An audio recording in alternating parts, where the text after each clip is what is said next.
What up, what up, what up, what up, what up, what up? It's iPad BeatMaking.com here today.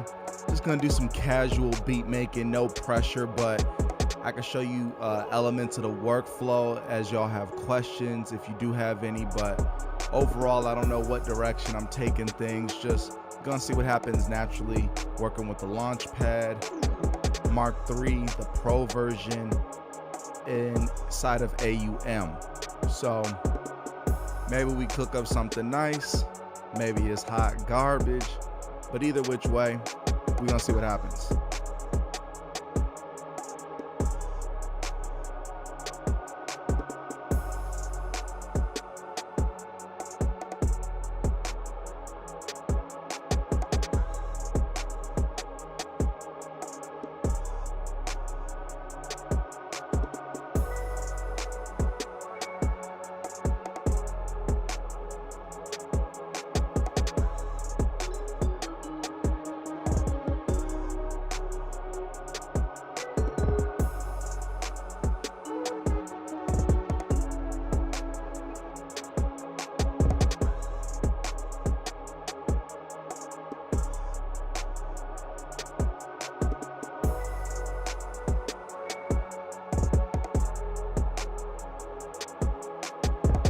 Just getting a couple things configured over here.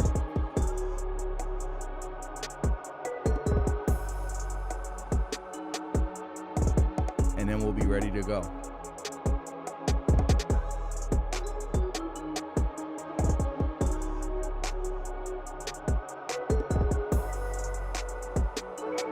What up, Nino Beats? Just want to make sure y'all can hear me. Let me know y'all can hear me in the live chat. Y'all can hear the music. Everything's working. I don't want to get started and then things ain't working and you can't hear nothing.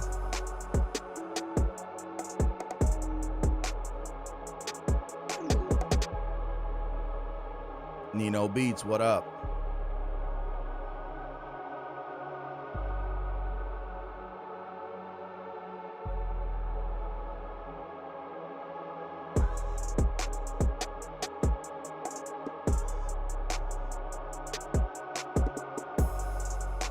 Sound good? All right, bet.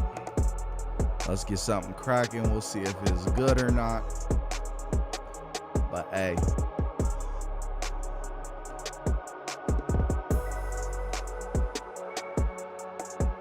All right, so on my screen right now, y'all should be able to see the Launchpad along with AUM in a split screen view.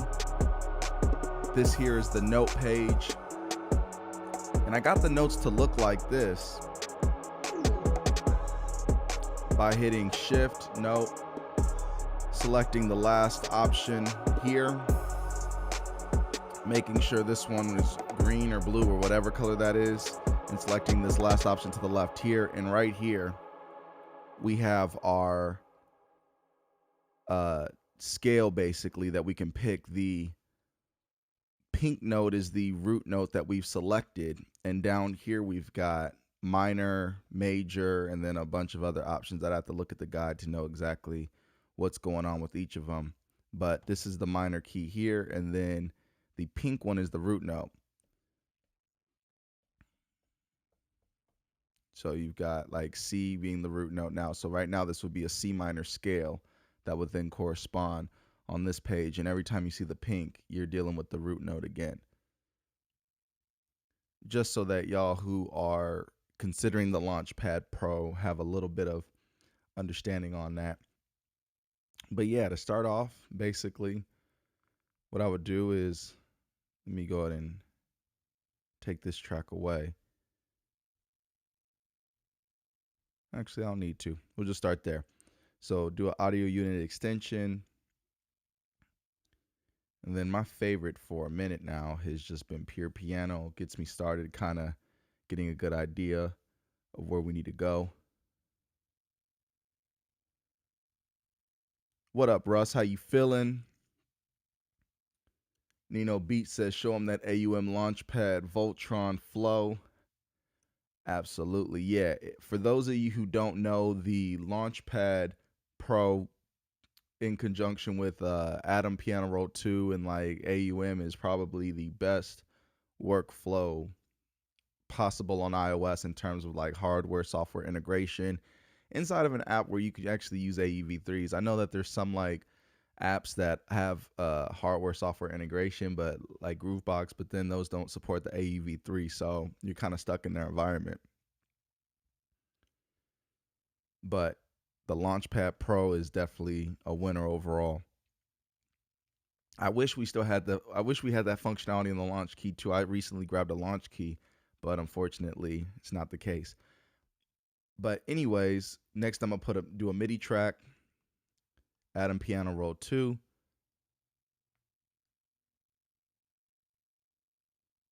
It's taking a crazy long time to load. I have no idea why. That's insane. I probably should have restarted the iPad before starting this.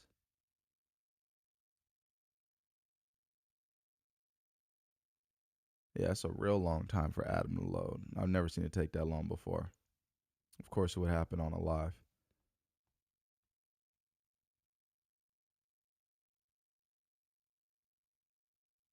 Yeah. All right, so here's what I'm going to do. I'm going to restart the iPad real quick. So I'm going to put this other screen up real fast and play this music again while I restart the iPad. Just give me, I don't know, 90 seconds, and I'll be right back.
Check 1 2. Can y'all hear me? Check 1 2.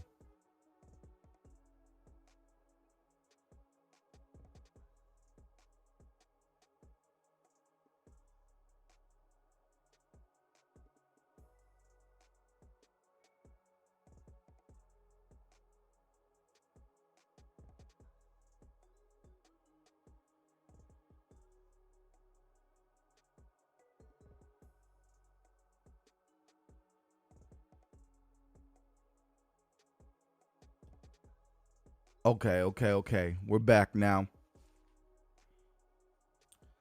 Had to go ahead and restart the iPad. But yeah.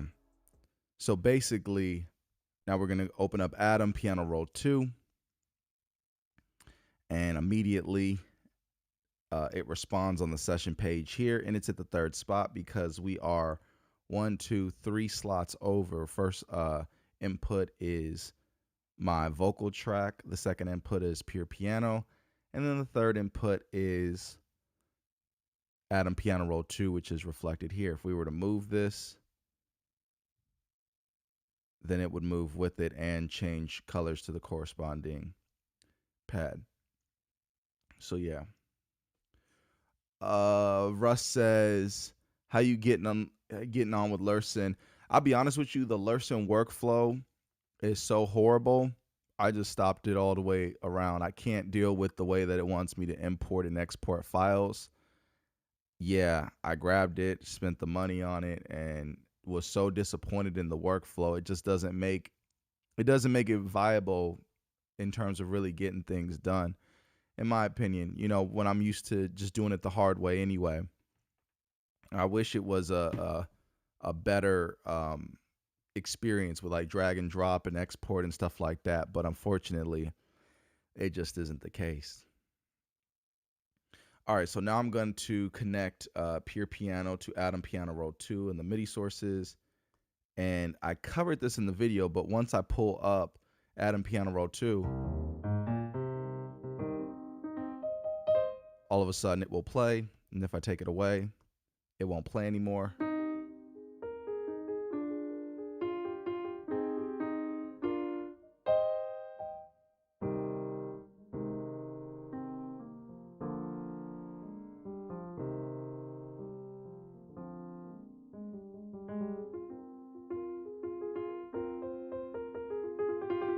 Yeah, IK leaves a lot to be desired in terms of how they treat their audio file handling. Like, I think this is a really bad weak spot for IK on iOS. They keep treating it as though you're on a computer, and it just doesn't work that way. On iOS, we like drag and drop. We like to do side by side screens. Like if SampleTron had the drag and drop sample to directly in the app, that's what would be ideal. The sampling process inside of SampleTron, or the process of getting a file into Lursen, it then becomes like, it's the juice worth the squeeze. It's like the Lursen one definitely was. Yeah, I'm like, you know what? I'll just do it the hard way, and actually master the song, in a DAW. Yeah, you're right. Mixbox is absolutely amazing. Mixbox is the most incredible effects package to ever happen to iPad. To me, Mixbox made iOS real. It's weird to say that, but before then it was like you still needed to eventually get back to the computer if you wanted those vintage sounding plugins. Red Rock Sound actually was probably the first. So you had Red Rock Sound, and you had who was the other one? Like the guy who did Magic Death Eye. So those two companies were the only, to me, real analog sounds you could get. And then it became about flavors. And I reached out to Red Rock a while ago, and I was like, hey, I need a LA2A or LA3A. What is it going to take to, get you to build something with this hardware?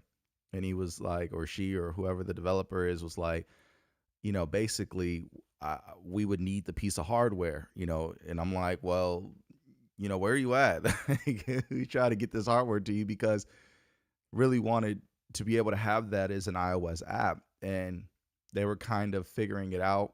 And in the process of them doing that, IK Multimedia just smashed. And and to me, the LA2A, LA3A is my favorite vocal chain plugin for gluing your vocals or comping your vocals. I mean, the premixes you can do with it just sound incredible while you're vocal tracking. And to me, that's what it was all about. But then on top of that, I think in Mixbox, we have the bonus of having the Neve and SSL plugins in there, which is just crazy. So Mixbox is worth its price, period. It's the best effects app all the way around. Like if you told me, hey, you can pick one effects app, period, and to do a project from start to finish, Mixbox, no question. Over FabFilter, I'll take Mixbox over the FabFilter bundle, personally. For the type of music I like to do. To me, FabFilter's okay. It doesn't really enhance the sound, but it'll get you, clean results, right? So that's why, I like IK is, if you got the sound where you want it, not IK, FabFilter is going to help you stay right there in that world. But when you start dealing with the IKs, it's just so much flavor that you can really get with those. Spooky Zoo is in the building. What up? What up? How you doing?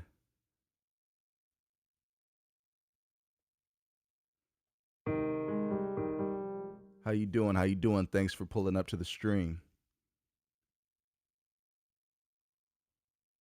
Nino Beat says, I was able to make some dope presets on SampleTron. Please share your presets. I would like to check those out. Cook up some beats with them joints. And Nino Beat says, facts, MixBox is the truth. And Benjamin says, IK charges more and then I got to do more work. Nope. But MixBox is amazing though. Yeah, MixBox is absolutely incredible. In my opinion, the best suite suite of plugins on iOS, period. So yeah, rock with MixBox to the fullest. But I guess everyone's use case is different. For me with vocal tracking, there's just nothing like it. Some things you can't fake, like you want I mean, you can fake it because you got the emulations, but you can't make clean plugins sound like some of the character you get with the MixBox stuff.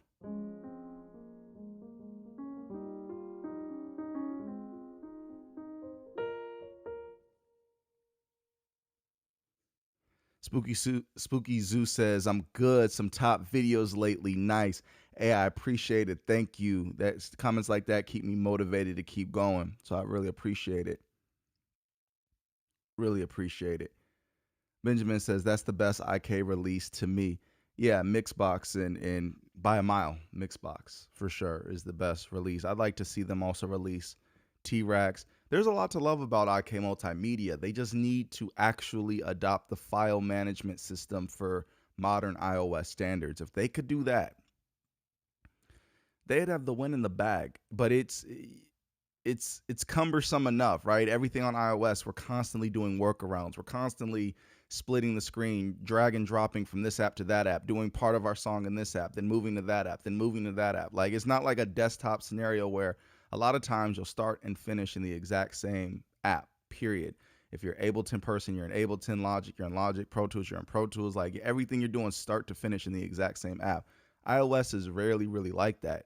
iOS is, it's got to have its friends. You got to have a handshake with different,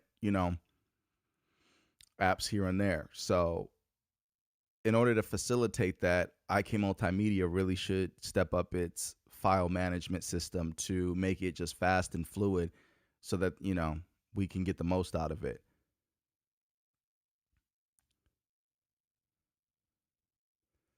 Russ says, I got to run iPad. Good to eye you though. Hey, appreciate you pulling up. You take care. Nino Beat says, for vocals, MixBox Plus Pro Q3. So let me ask you, are you using an EQ inside of MixBox at all? Like what is your vocal chain where you go from MixBox to Q3? Like, I'd like to know what the effects you're picking in MixBox are before you get to the Q3. And Benjamin says, I want moto, drums, and bass. So if you're listening, IK Multimedia, get this man his drums and bass of y'all apps. Let's get those ports cracking.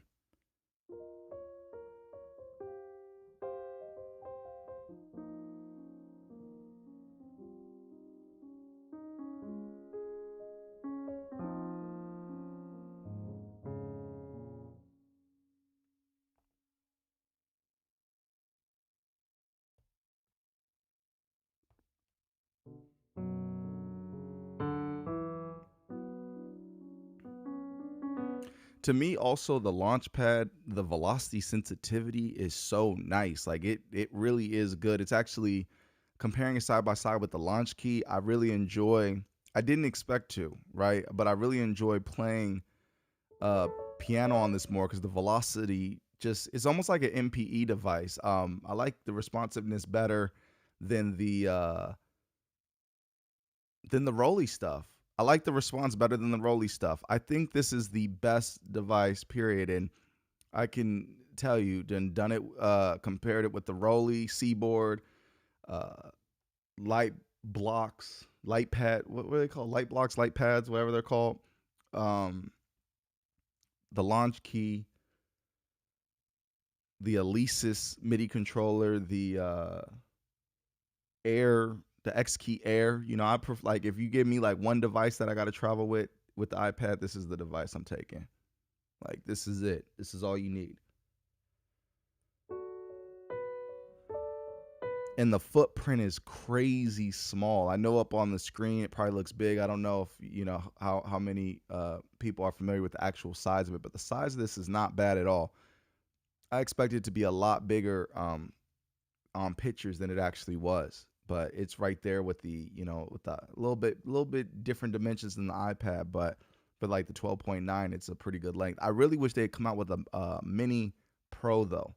Like if they had a mini Launchpad Pro, that same size as the mini, but with all the the side buttons and the Pro stuff and the velocity, that'd be a win. That'd be, you pay $299 for that, and I don't think it'd be too much of a problem because people would take the smaller form factor. Imagine having the Launchpad Mini Pro with like an iPad Mini.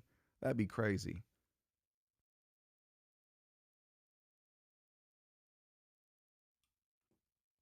Benjamin says, "Have you figured out a solution to saving the settings in AUM?" Um, I don't know honestly. I haven't been paying attention to it. Redoing the settings. I haven't been keeping up with that because I've been experimenting, been beta testing apps and also experimenting with the launch key. So it hasn't bothered me because I've been switching devices a lot with AUM. But I definitely need to get on top of seeing if there's a way to lock the settings in. I think if you save a template, it should lock it and remember it, but I'm not for sure. Nino says, what I like is the way that you customized the pads for drums and keys. Yeah, absolutely. To me, using the custom tab here is what it's all about. And here's my Koala set, basically, that I set up and mapped. And these are just regular chromatic keyboards that with 4 different octaves, if that's how I want to rock out. And then this is a fader bank, which no, this is not the fader bank. This is MIDI program change bank, so that I could map all of these pads ×2 if I really wanted to go crazy with some huge setup across different apps or whatever. I haven't even gotten on top of this yet.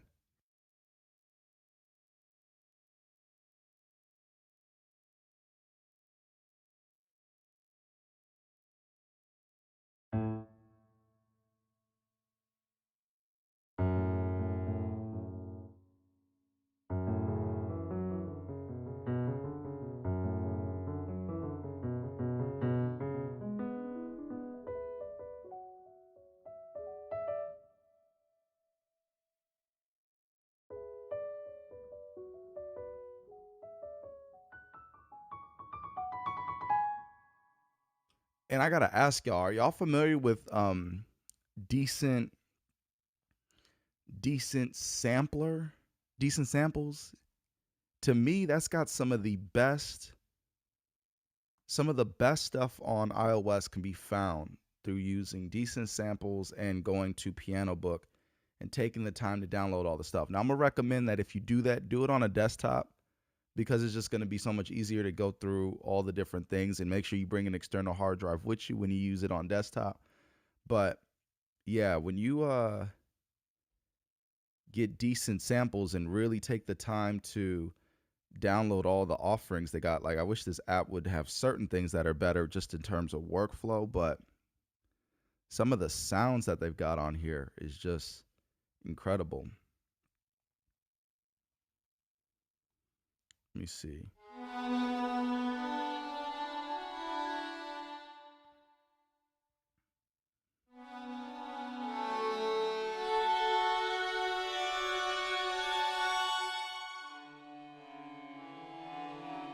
Now, I can't play at all. So if a person actually played this with some skill, unlike what I'm doing, they would get some incredible results. But look at all the libraries from PianoBook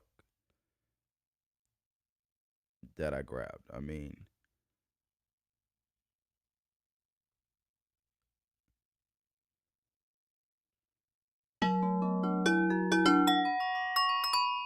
Some of the stuff is better than others, obviously, but overall, all of the samples on PianoBook are free. So you just, how can you lose with free?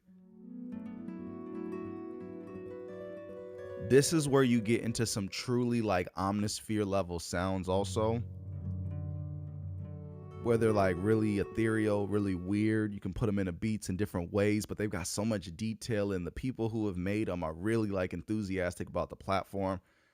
Here's regular folks, it seems like, who have a passion and who have, you know, certain instruments and sounds lying around, or just really creative. They really do a great job. The community there, you know, has really put together some incredible stuff.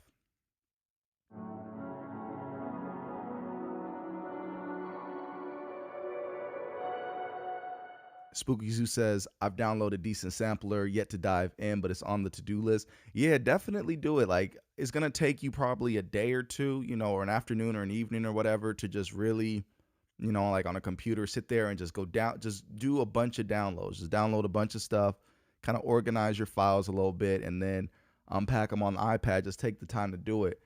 In the long run, I think you'll really benefit from doing it. The only thing though is for people with smaller iOS device sizes, you know, the stuff is big, but that's kind of the price of having the desktop class stuff, is it's going to take up desktop class file sizes.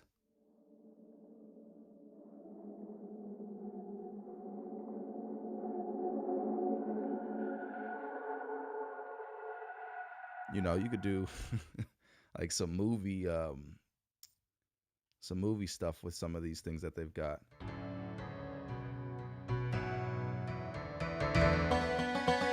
So 12-string guitar, piano, just crazy combos. But anyways, yeah, when you want some interesting sounds that are just different than anything else, definitely take the time.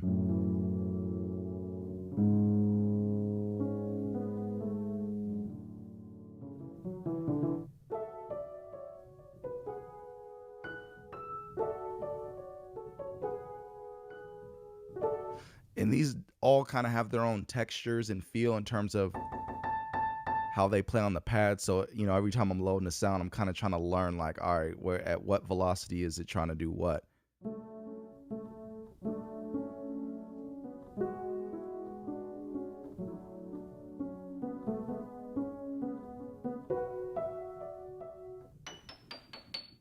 So yeah, really, really, really, really crazy stuff that you get.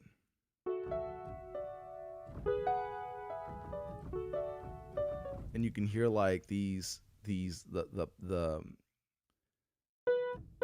I don't like those triggers in there. I don't know what you call them right now off the top of my head, but you can hear all the detail like going on inside the piano, which is crazy.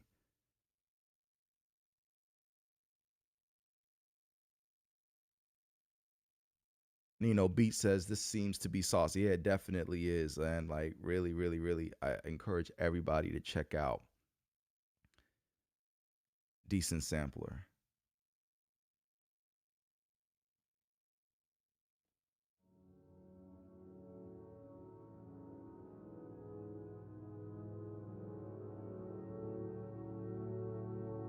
Ah, hammers. Y'all are right. Hammers. That's what it was.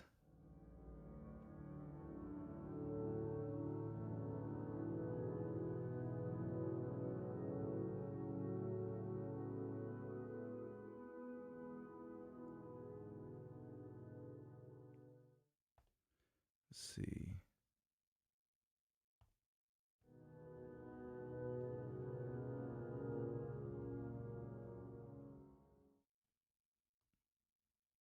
But yeah, anyways, check out Decent Sampler when y'all get a chance.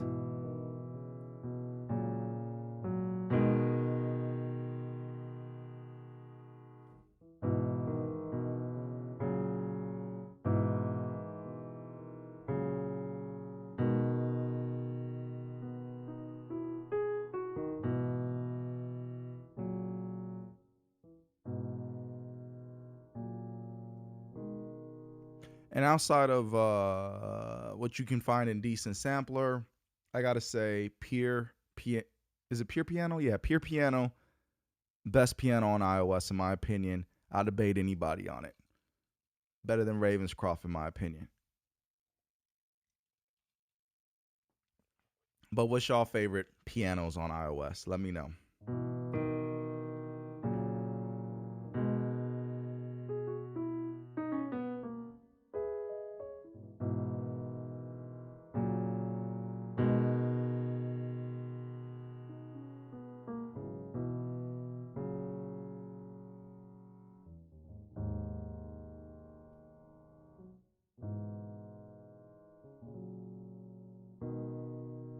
See how much texture you can get from the Launchpad pads, though?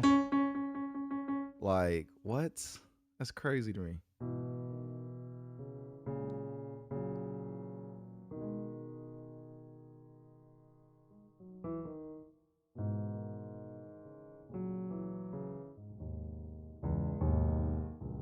Definitely needs more capable hands than mine, but yeah, you can definitely really snap out. And Benjamin says Pure Piano is the best. No questions asked. Nino Beat says, I agree, Pure Piano for the customization alone. That's a fact. The customization, for those who are not in the know, is crazy on Pure Piano. Like, I know I was supposed to be making beats. I know, but I just want to make sure I'm covering the bases because it's been a while since I really did some beat making live. I want to cover the bases of Pure Piano for those who are not familiar. So this is the Pure Piano sound here, and you can drag along the XY pad. Here's the reverse, cinematic.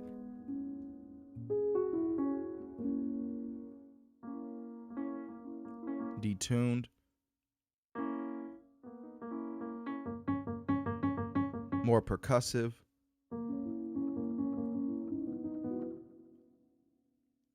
More intimate.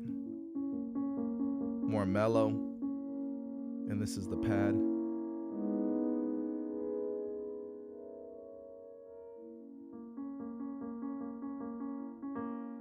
I mean, it is a gorgeous sounding piano. I've yet to see it sound bad on anything. I've tried it all types of music so far. I've yet to hear this thing sound bad. It is a really nice, pure piano. Spooky Zoo says Ravenscroft user, but not tried Pure yet. I definitely recommend you try Pure Piano. It is, in my opinion, the best piano, best value for a piano for the price.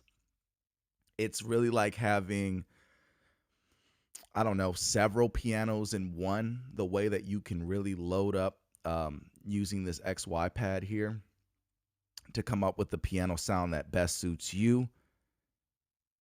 It is, yeah, the best in my opinion. I don't think I've ever heard it on something and not liked how it sounded.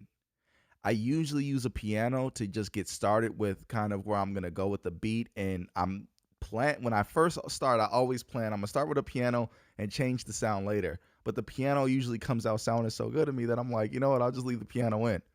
So definitely check out Pure Piano.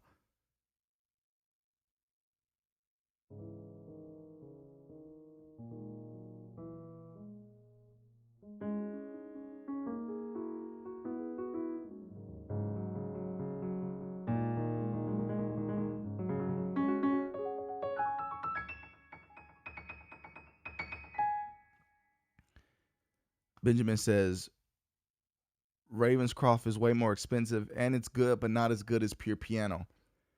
To me, Ravenscroft ain't bad, but it's got a sound to it that I'm not always crazy about. I'm real specific about the way the piano sounds, and there's something about the way it sounds. It's not bad and it's expressive and all that, but I just don't like the tone of it or something. The piano they sampled, I'm not crazy about that specific piano. Whereas Pure Piano, I just prefer the actual piano a lot more.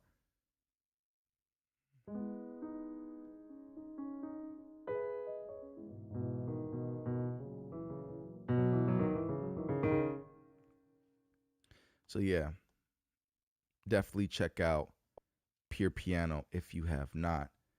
And let's talk about the most controversial app in the world real quick, which would be SampleTron at $70 introductory price. And SampleTron is good, but it should not be anybody's first app, in my opinion. You should have a well-stocked library before you deal with something like a SampleTron.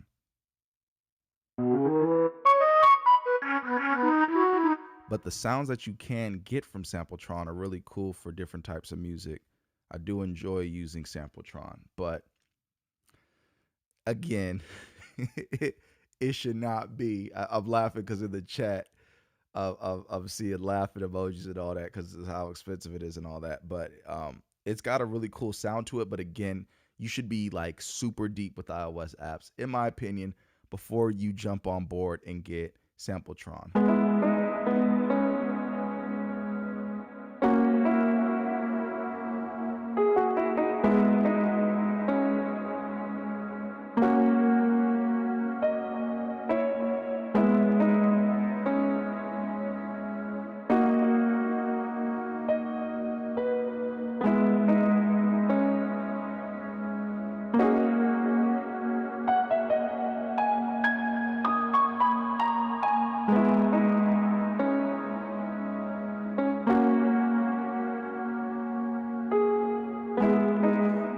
I actually like SampleTron a lot, Benjamin. He says SampleTron is a thorn in his pocket. I actually really like SampleTron. I'm not going to lie to you. I think it's a little rich at $70 introductory price, but I do think it's got some sounds that you just can't find nowhere else. And if you're one of these sound people that likes to have a bunch of different presets that are unique, SampleTron might be something that you consider putting in to your war chest. But again, it all depends on what the application is, how you plan to use it, if you feel like you can get the value out of it. But I think it is a unique app for the iOS space. I think we need these kind of apps. I think IK Multimedia could and should definitely update the file system, bring that price down a little bit. I'm not telling them how to live their life. They can do what they want. The market will decide if the price is good or bad. But I do think it's a bit of a sticker shock at $70 introductory for people and not have certain file management functionality. It would be nice if we could get those things. So IK Multimedia, if you're listening, please update that.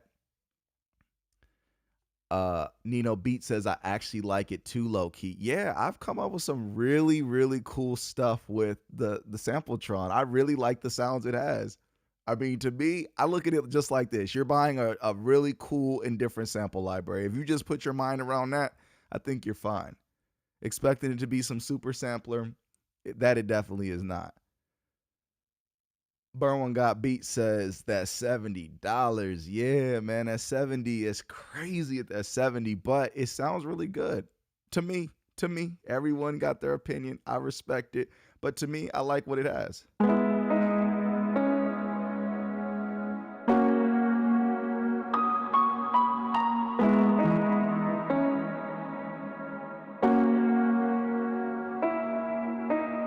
Another thing too about the Launchpad Pro, which I like, is the ability to reach up with and touch all these octaves in scale is really cool to me. Like to have this in a footprint smaller than my hand is crazy.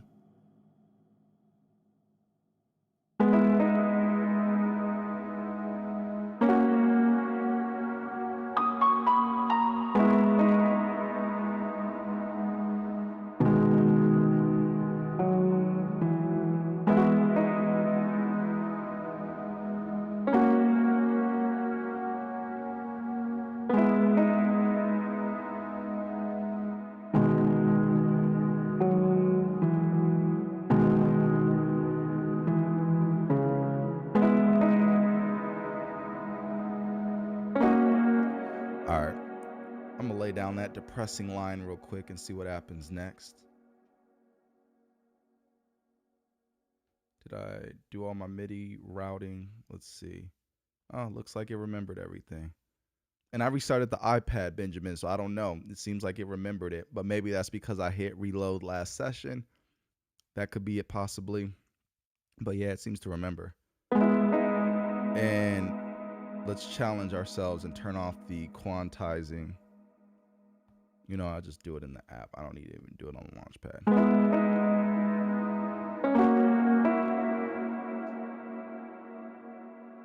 Benjamin says, if I could bring in my own sounds without being overworked, then maybe we could talk. Yeah, it's gonna make you work to get your own sounds in. So that's what I'm saying. I would look at it like not like a sampler at all. Just look at it like it's a sound library, and it's a fire sound library. Berwin got beats. Don't make it your first AEV3. If you feel like you've heard it all on iOS and it's something you want to try some new stuff, or you're selling beats for money and that one sound might make the difference in a sale, then it'll pay for itself and it's definitely worth it.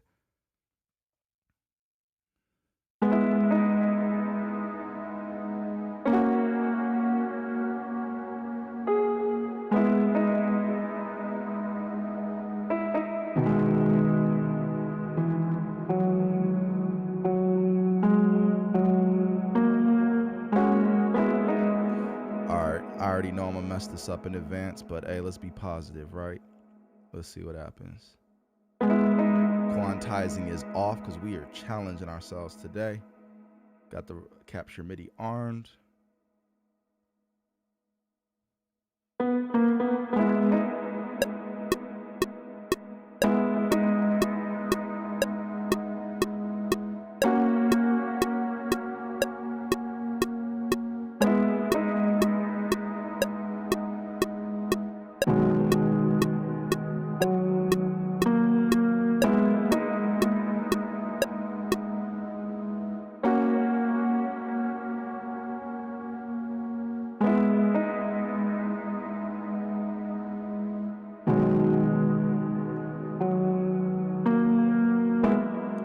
Speed that up a little bit.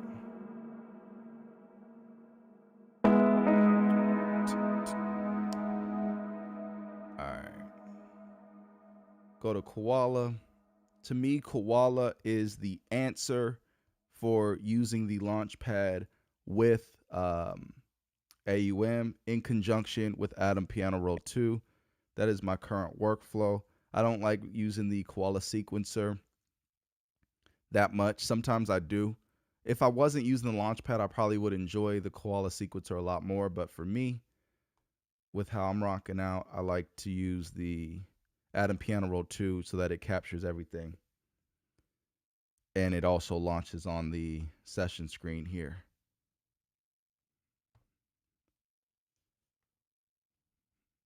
So yeah. Did I route it? Oh, 7 needs to be at 9. Load a kit.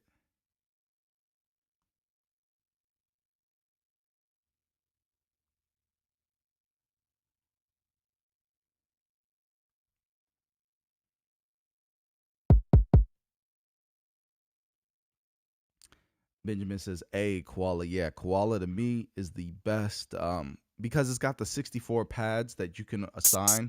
So all these pads are able to be used in one page, which is super dope. Being able to access all of those pads so easily. And the secret to Koala is don't turn on the MIDI mapping and start it at C1 and then have the pads will automatically go up.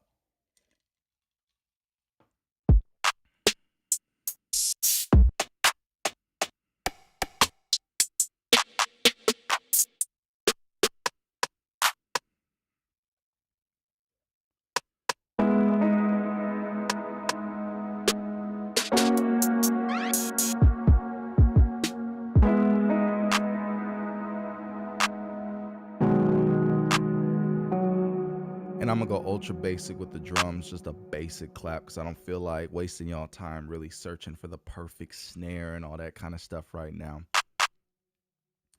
Let's see. That's the only thing I don't like about the Launchpad is when you're on a custom page, you lose all these controls, which kind of is like, dang. So you got to basically jump to a different page and then jump back.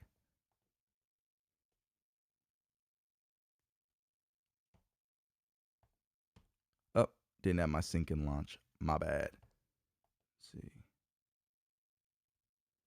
Turn the record on.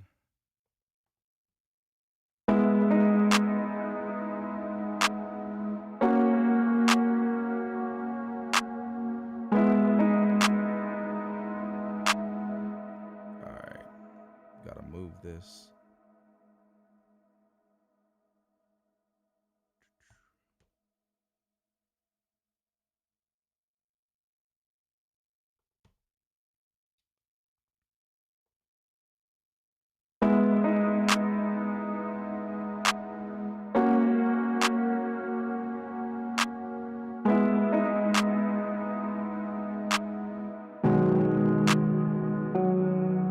And then I'm gonna just open up another instance of Atom piano roll, and I'm gonna assign it to the same Koala because I'm gonna be in the same kit. So there's no sense in me opening yet another instance of Koala. So we can increase our efficiency, and we can also, you know, have control over each different element that we're gonna be working in.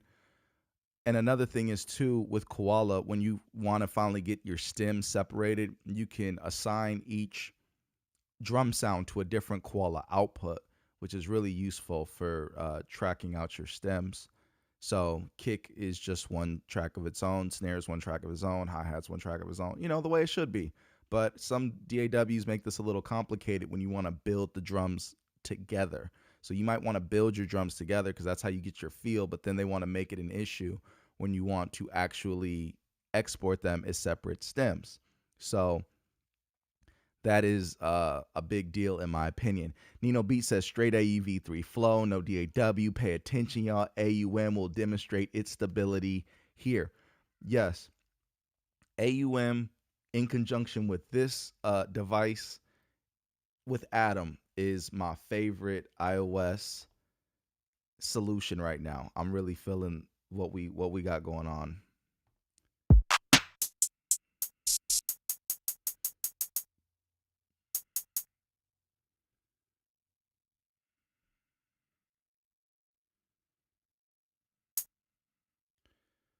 Okay. All I did was just quickly drop that in so I know where on the piano roll it is, because I already know I plan to just repeat it on an eighth note, so I don't even need to play. I can just draw it in. Bam. And then that's drawn in.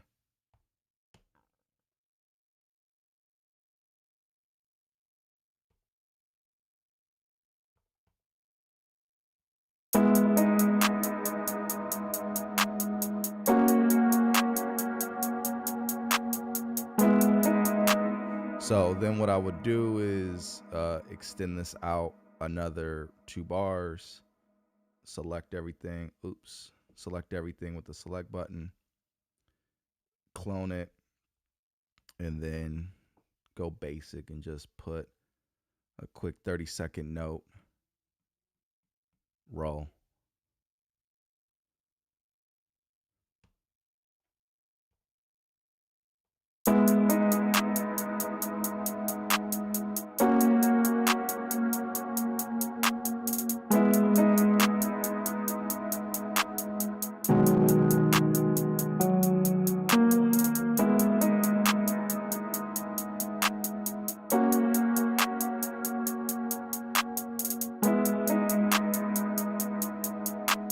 So another instance of Atom pulled up, and again we're going to link the Atom and the Koala to this new instance of Atom, so you can see we're keeping score here. We got 9, 10, and 11 now linked to Koala. And see what I'm saying? Able to cycle through just 64 sounds super easy.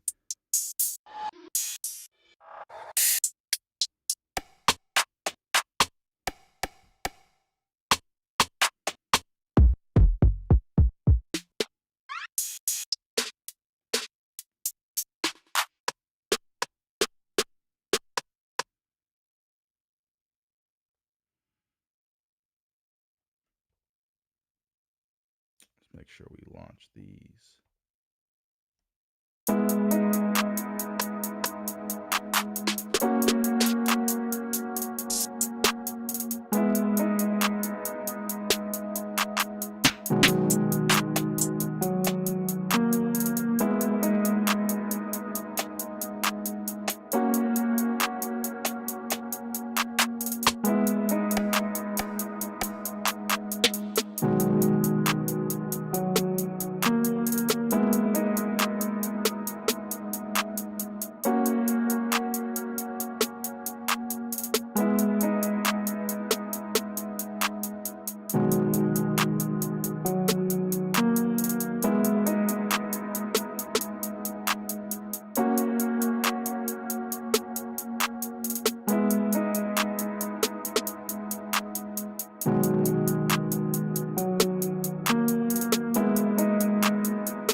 Beatmaker 3 was where I started, but AUM made me believe in iOS, says Nino Beats.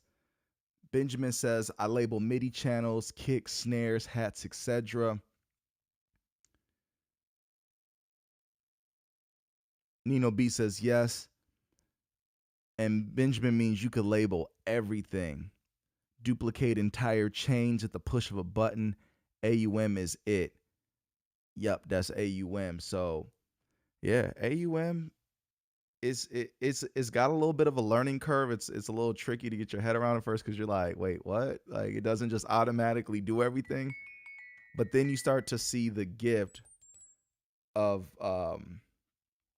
having all that customizability at your fingertips. It means that all kinds of things are possible really easily.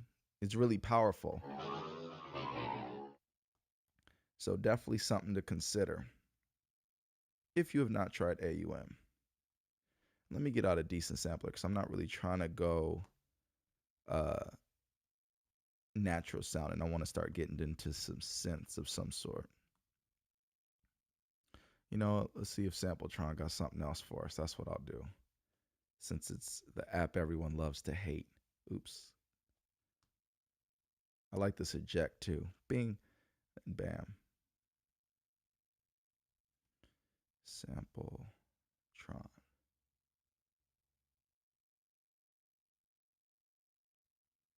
Benjamin says this is a top-notch digital mixer. Yeah, it absolutely is. You know what I'm going to do? Let's open up Drambo.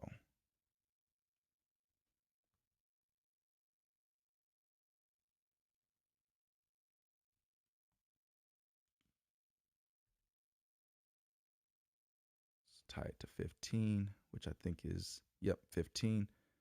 And let's open it up also. Go to our instrument rack, trap 2. Yeah, this is a sneak peek. I've been working on a full port of Trap Kit 2 with the 808 Blingen, which is kind of crazy to be able to have these things in AUM.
Opera says, is that Drambo I am seeing? Yes, please believe it. We are getting this kit fully ported over to Drambo. Just gonna give y'all a sneak look real quick. But yeah, we got so many things ported over. Look at all these sounds we got ported over to Drambo. It's crazy. And they're not just raw sounds, they're things you can blend together and have full effect chains with, which is really cool. It's been a crazy project. It's been taking up a lot of time, a lot of energy, but I think it's worth it to get the Drambo port done. Trap Kit 1 is almost done. Trap Kit 2 is almost done. We got the 808 Blendgen, where you can mix all different sounds of 808, sines, rumbles, kicks all together inside of Drambo, which I think is going to be crazy for the Drambo heads to be able to have access to all that.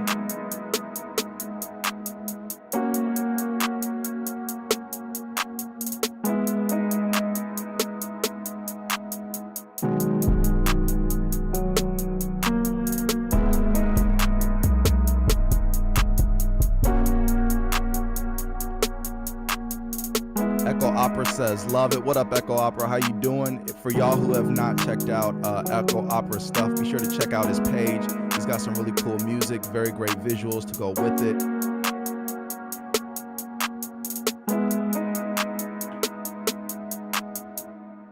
Echo Opera says, that is amazing. Let us know when it will be complete. We'll need to get this. The only issue I'm having, Echo Opera, honestly, is I'm really worried about people understanding how to import the Drambo format. Is really tricky because it's not in a container that really makes sense. You need to manually once put it in a project and then bring the project and save each sound manually within the project. And I'm not sure how people will do with putting that together in Drambo. I'm a little concerned about that it's not perfectly set up. You still got to go through the step of basically, you know, if we're in Drambo, let me see real quick, get an example. So if you were to load up this sound here, you still need to now go and hit save it to the preset, save it in that menu in order to get it to function like, you know, and be in the menu customizable. I don't know how many people will be able to wrap their heads around it. So that's the only thing I'm worried about with putting the Drambo kit out. Is educating people on how to import it.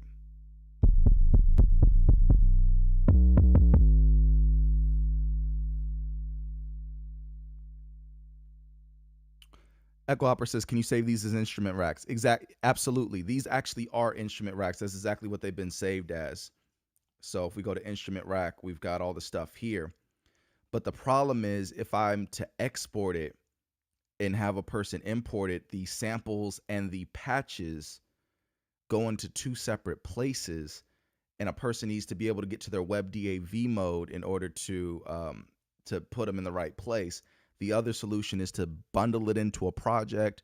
Person open the project, they've got the sounds in the project, but then they need to go down pad 1, 2, 3, 4, 5, 6, and so on, and actually manually hit save to the preset. So, you know what I'm saying? It's just an extra step that I don't know if people are ready to make in Drambo. Echo Albert says, once you save the instrument rack, it becomes a preset. Absolutely. The only thing I'm worried about is them actually being able to comfortably go in and save the instrument rack. If they can go preset save as into the instrument rack, man, they'll be all good. But I'm just worried that a lot of people are going to be like, hold on a second, I don't understand how to, you know, get this to save. So like you have to go presets and then save it, then it's there forever.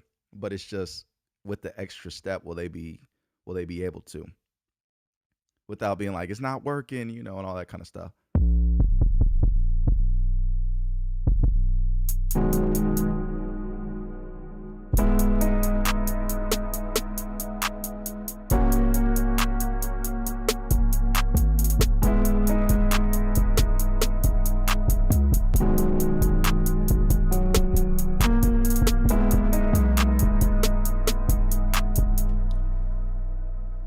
Drambo says, yeah, you know what I'm saying? Like it seems simple, like to Drambo users, but I know for people like Benjamin saying, Drambo is complicated, but the sound of it is so nice. I really like the Drambo sound engine. It really does something special to the 808s, how we've got it all modulated.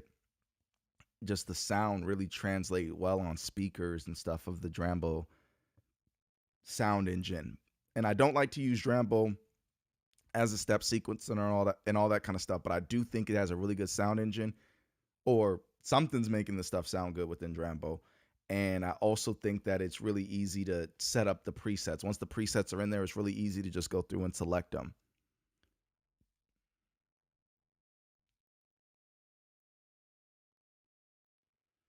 The preset on patch storage work well. There's a solution there. Just need to think about it differently, says Echo Opera.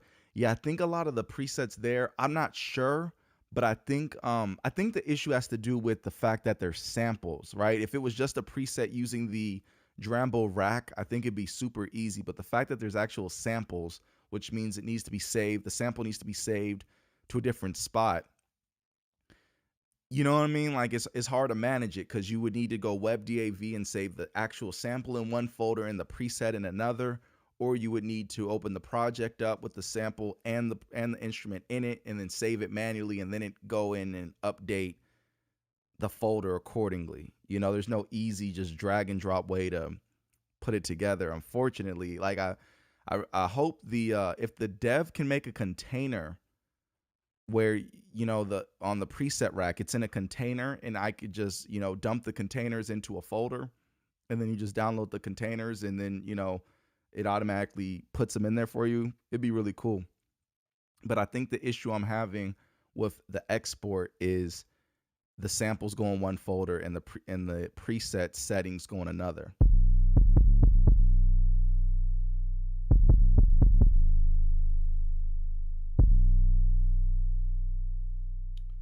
Yeah, I remember doing this with Child of the Corn Dog Drambo patches. What exactly did you have to do? If you don't mind sharing, I know if it's too much to type, don't worry about it. But what did you do in order to get those to import into Drambo?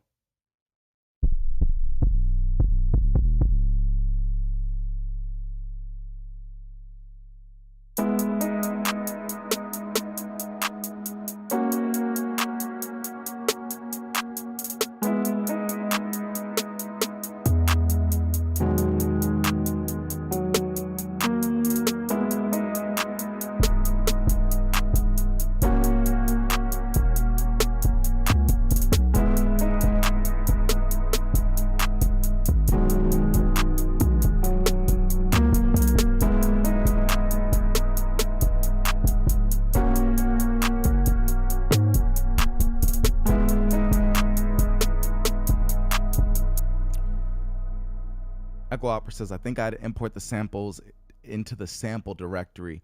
Yeah, and then to import it into the sample directory, I believe you have to go through the WebDAV, right? Through like an app like Documents, where you got to type in that, you know, 192.168 or whatever IP address thingy.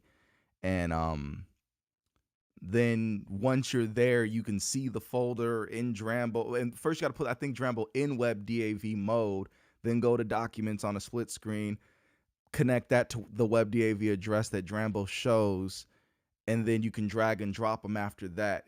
But you got to make sure you put everything in the right folder. For a veteran, for a person experienced with Drambo, or who's motivated that way and who's kind of seasoned with WebDAV and stuff, I think it's I think it's I think it's possible. You know, I think it's doable. But I think for a person who's just like, all right, I downloaded Drambo, I don't know what I'm doing. You know, I haven't used it much, but I got your kits, and, you know, they don't work. I don't know. You know, it's like, dang. So the steps involved are I think, the issue. Echo Opera says, sounds really great. I appreciate it. Thank you. And also says he's available offline to help find a solution, though, even if we have to reach out to man, listen, I'm with that. So I'll definitely reach out to you, because I'd like this. If it was just in a container, I think that would solve everything, but it's just really tough. I got these kits kind of built up. I've been working on building them for a few months now, you know, just piece by piece. They're so deep. I wanted a lot of control with all of the sounds, but yeah, I'm just worried about actually importing it.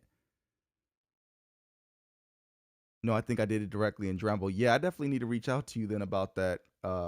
If you were able to put, okay, when you did it in Drambo, did you open up a project and then save the presets within the project? Is that how you ended up doing it?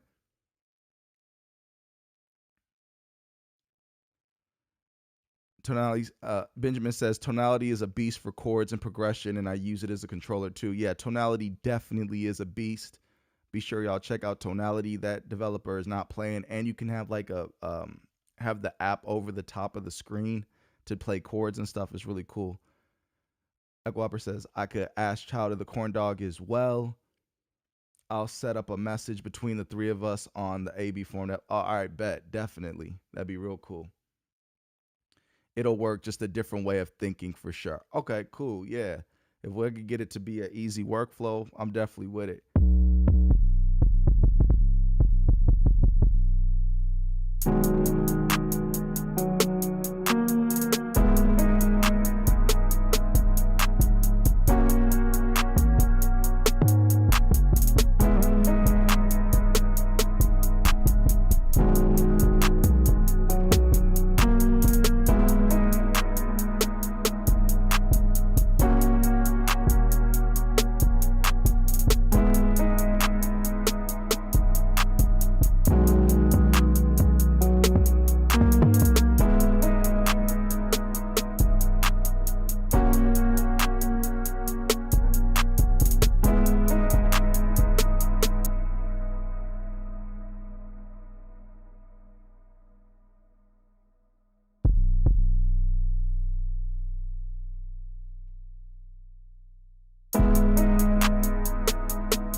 Good to hear some soul in Drambo.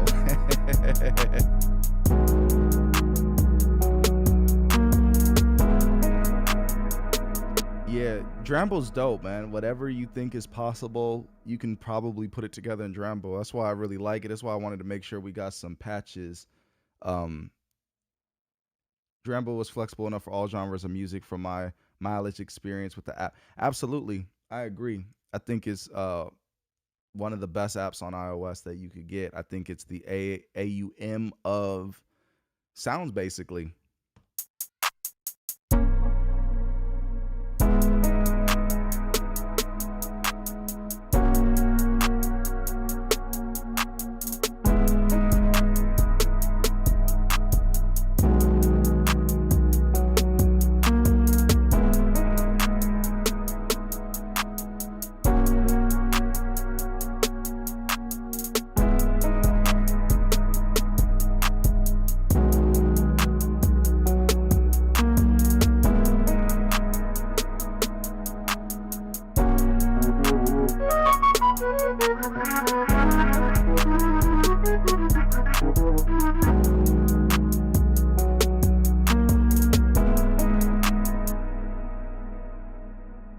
Benjamin says, I used to have Drambo too. I got tired of the process. I promise you, if you save things as a preset, that is no longer a problem. When you set things as a preset, save things as a preset in the instrument rack, it all of a sudden becomes the same as any other AEV3 with just picking a sound. So I would say you should have dedicated days and times to build sounds from scratch, and then you should save them as presets. And then when you want to get into music creation mode, you just pull from those presets from the instrument rack, and you would have everything you want right there.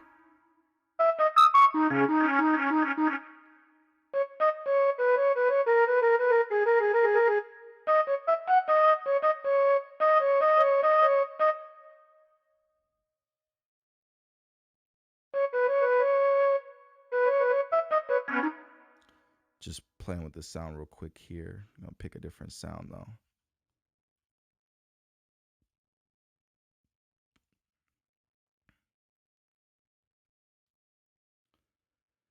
Yes, Echo Opera says instrument racks.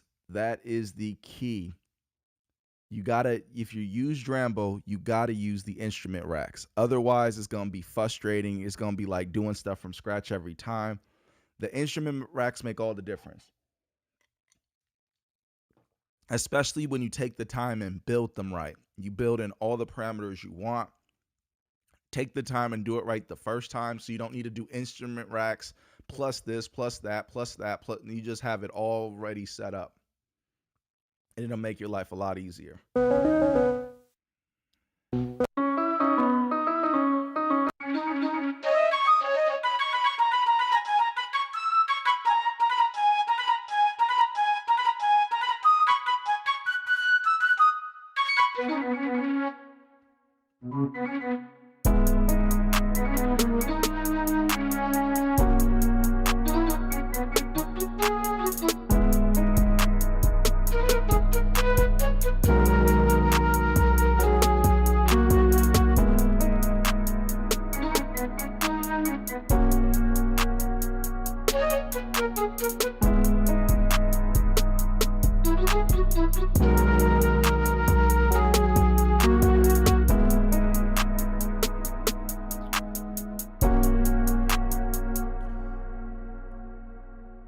Benjamin says, what's a good video that shows how to create the instrument racks?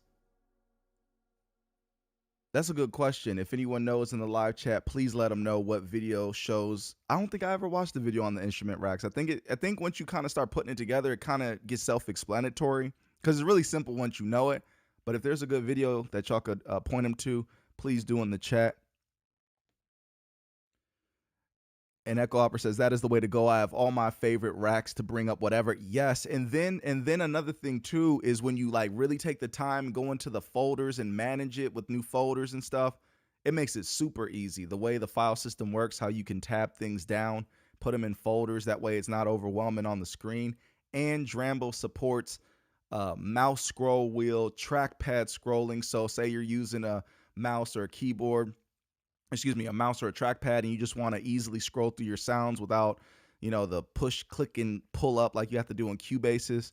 It's a beautiful thing. Drambo really, really is incredible.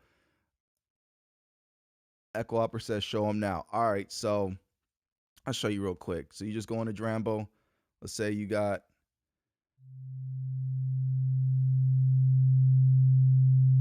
wrong sound because I don't want to actually have to hear a sound full time. Let's find something else. All right, so you got these things, got the recorder, whatever. So right now it's all in, they're all separate. So what you do next is then you go process, wait, where is it at? Generator instrument rack. So now you've created an instrument rack and you just drag the, how do you do this? I think you drag it inside. See, it's been so long since I've done this. Oh, I know what you do. You copy and you cut it. That's what I did. So you cut it. So let me get rid of this instrument rack because I like to do a select all first. Select all. Why ain't you working? Select all. There we go. Cut. Create an instrument rack. Paste it in there. So now you can make it like that. Then you just go preset. Save. Bam. Done. That easy. So yeah. That is how you make an instrument rack. So yeah, whatever minute this video is on right now, I need to put a timestamp in because that is how you create an instrument rack in Drambo. Save yourself a lot of headache, and then once you save it, you just go through presets, and it's just right there for all time for you. Okay, Echo Opera does instrument rack first. I do instrument rack last because I want to make sure I'm going to commit it to something. So I do the copy and paste thing when I build it, but it's just a workflow preference. You could either build the instrument rack first or last. I don't know that every sound I make is going to go into an instrument rack, so I reserve that for the last step of it, but definitely. Echo Opera says, boom, there you go. That easy. You got Drambo instrument racks that you can call up and use anytime. And again, let me just show you that I'm not just talking about it. Look at all these instruments for the instrument rack. Crazy. Built multi layers, different modules in here where you can control all kinds of different aspects, reverbs, delays, drives, so much more.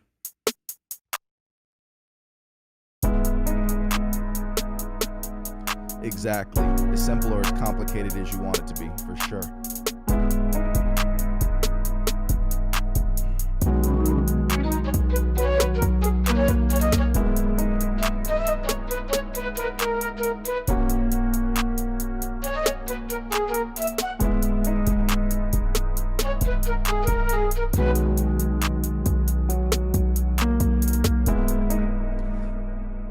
Echo Opera says, here at first, like it, then committed to a rack. Definitely, yes, because a lot of, in the process of experimenting, stuff comes out kind of, and it's like, you know what, I'm not putting that on a rack where I got to now have a bunch of junk, through the racks. I got to really love it, try to put it into a beat, see if the sound can work in a beat, you know what I mean? And then it's like, all right, cool, I'm going to keep this. He says, give me, we'll figure this out so the Drambo heads can get it. Yeah, definitely. I need to, I'm gonna talk to you offline for sure. We're gonna figure out a solution. And Benjamin says, why would I use that over just using AUM? I don't understand what you mean exactly. I'm not sequencing in Drambo. I'm using Drambo as an AUV3. So AUM is very much a part of this process for me still. So I don't know what you mean when you say use this over AUM.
I'll answer your question, Benjamin. Let me be clear. I want to clear this up. Let me go back to it. Let me find it here. Okay, he says, couldn't I just do the same thing in AUM by layering sounds? And then he says, I hate built-in sequencers and I don't like step sequencing. I play instruments. And Echo Opera answered, Drambo is his rack of instruments. That is absolutely correct. I'm not using Drambo for any sequencing whatsoever. My sequencing is actually not even being done by AUM. My sequence is being done in Atom. Atom is sequencing, Echo Opera already said it. Atom is sequencing everything. AUM is just the mixer that's routing everything to where it needs to go. And Drambo is simply a place for my sounds. And then Benjamin says, well, you can layer multiple sounds and instruments inside of AUM.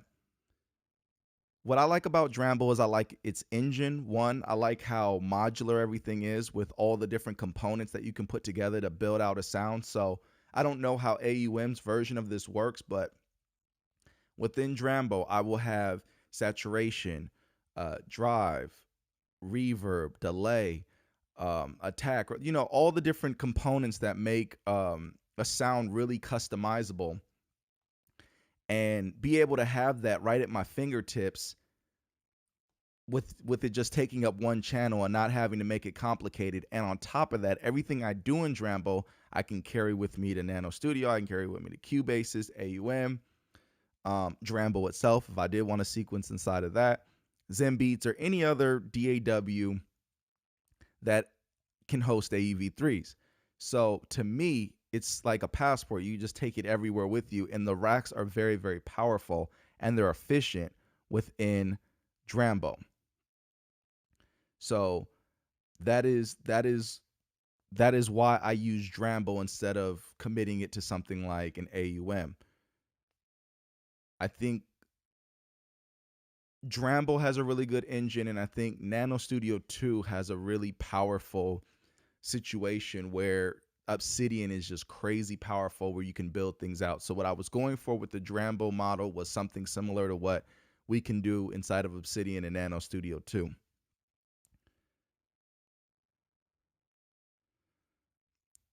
Benjamin says, you just add all those components in the effects, but do I have to do that every time? Do I have to build this out from scratch every time, Benjamin, I would ask you, or is this something that saves as a preset? If it saves as a preset, let me know. Where are they at? If I could save my reverb and all that is a singular preset that I can always call up, let me know about that, because I am definitely still new to AUM.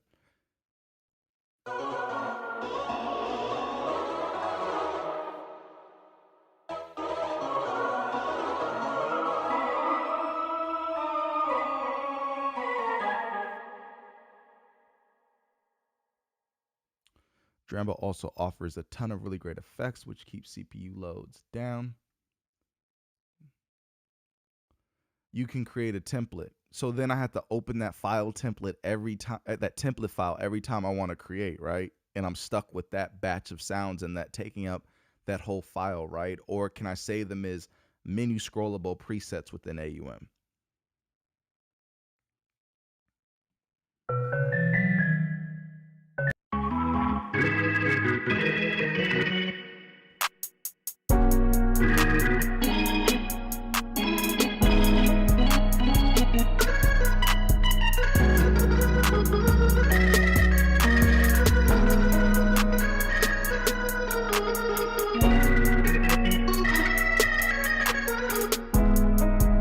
Benjamin says there are no presets, but I don't use a ton of effects.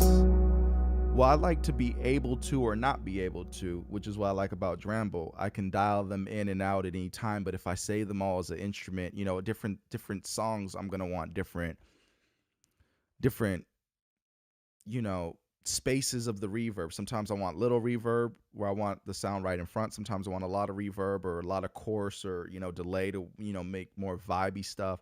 So Drambo gives me access to all of that without having to manually now add in MixBox and all these other things that I might use more for the final stage of my production versus as I'm just making the beat. Sometimes when I'm in the zone of making the beat, I don't want to necessarily like start digging through MixBox and, you know, going crazy like that. I'll use MixBox for sure for vocals, but while I'm making the beat, as you can see right here, I'm not going crazy trying to put effects on stuff as I'm just composing, you know. So if I use pure piano and want MixBox as my effects, just save the preset in MixBox. It's Yeah, but let's assume for a second you don't have pure piano as the AEV3. Let's assume you have your own samples is the sound source, right? That's what makes this different. Is if you want your own piano playing, you need something to host your piano playing. Like say you did a 3 velocity, a 127, 99, and a I don't know 49 velocity level, right? And so you got soft, medium, and you know real heavy-handed piano playing, and you want to package those into a single patch where you can now play it on the Launchpad, on the iPad itself, or on a real piano MIDI controller. What's going to host that, right? So is AUM able to host that within itself, or do you need an AUV3 container to, to host that? AUV3 to contain that. Drambo has a good sampler to where you can basically contain those sounds within Drambo and then add all the different effects and stuff within Drambo really easily, really smoothly. So that's what I like about using Drambo as basically an instrument host for like the instrument rack. But for my sequencing, I haven't really done too much sequencing in Drambo. I'm just starting with AUM.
Start hitting record, it would mess up because that's just how it always goes. But yeah, I mean, as y'all, if you probably know anything about iPad beat making, really big sticklers for workflow. It's the most important part of music production, in my opinion, is the workflow. Is it fluid? Are you able to just easily finesse going from one sound to another? How many steps are involved in the process?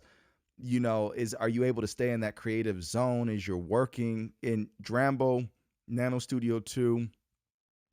When you have the preset set up, to me, give you that feel. I also really like the Launchpad in conjunction with Atom, still gives you that feel. And I really like being able to have this. To me, is where the magic of Atom really is in these ghost notes, right? Like, so right now, if I wasn't using Launchpad, I could just completely draw in my entire composition, building behind everything that's going on. So Atom is just so powerful, and then we could make sure that we're in scale as we do it. So what scale are we in?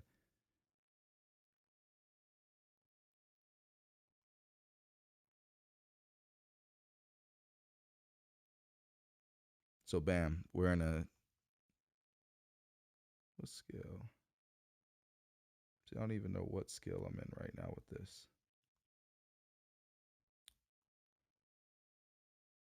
There it is. Looks like it's a G sharp minor. So yeah, now I could build everything out in scale. Atom is just dope. That's it.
Benjamin says, I guess it comes down to the type of music you make. I mean, sure, but if you got Koala for your drums, some of your drums, and you got Drambo, if you're using Drambo as your multi-sampler, right? So if you basically say there's a really cool bass line, right? Say you play bass, which you do, you could play those samples into Drambo and then have a complete playable bass instrument that you built in Drambo. So you could use Drambo for any type of music. You don't have to use the electronic music components. There's really a lot you can do within Drambo. That sounded crazy. Let me get rid of those notes behind there. Hold on.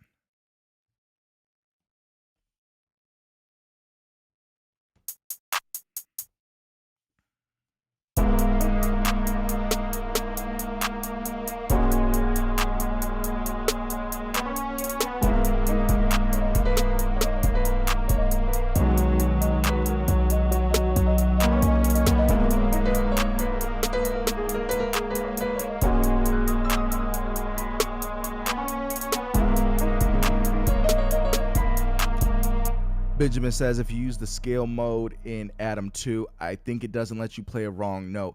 Yeah, I think you're right. I haven't used Atom up until now with too many MIDI controllers, but I think you're right. I think it locks it puts the note where it's supposed to be. I think it does.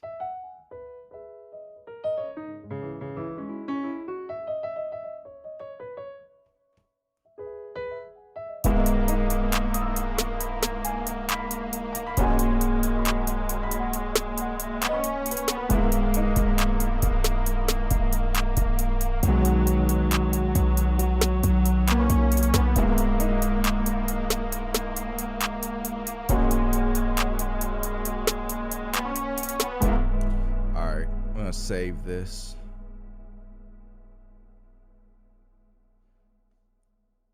And get to working on something else. Hold on real quick. Let me start a new project. My mic will probably go out for a minute while I start this new project.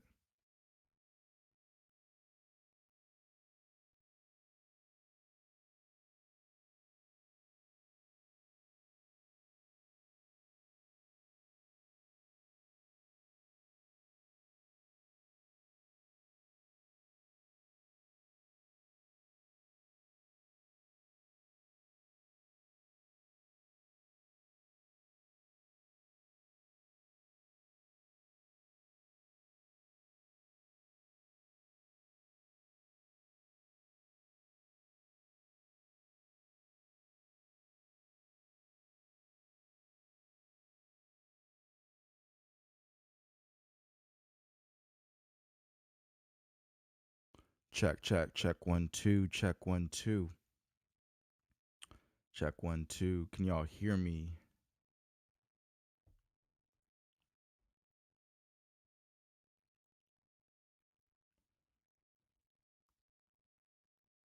Check, check, check, check 1 2. Check 1 2, check 1 2, 3 4 5 6.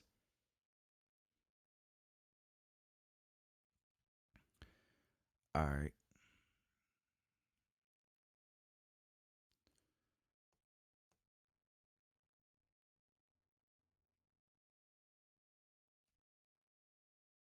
Loud and clear, loud and clear. All right, cool.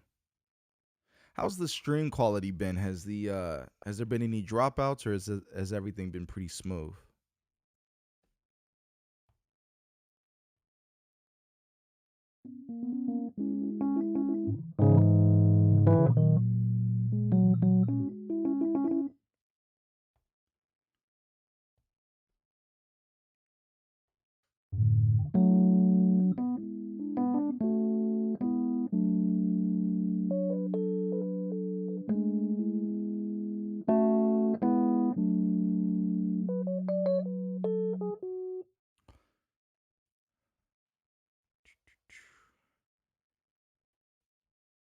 Breakout, Atom piano roll, get Koala.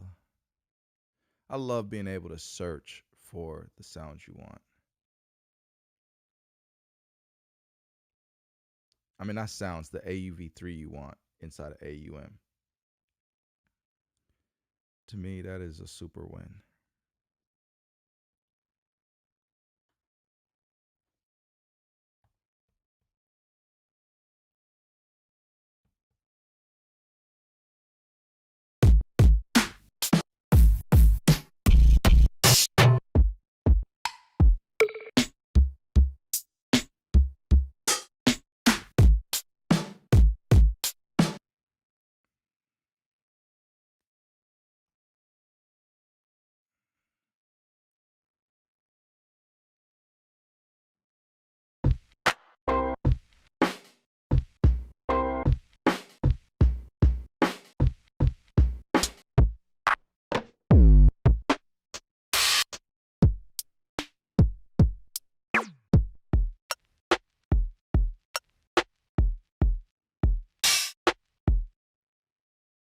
see.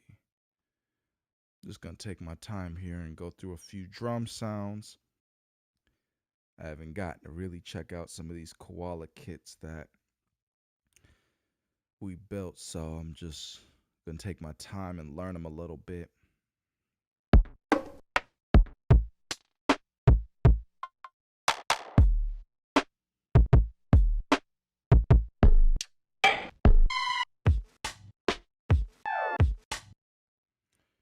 See, load.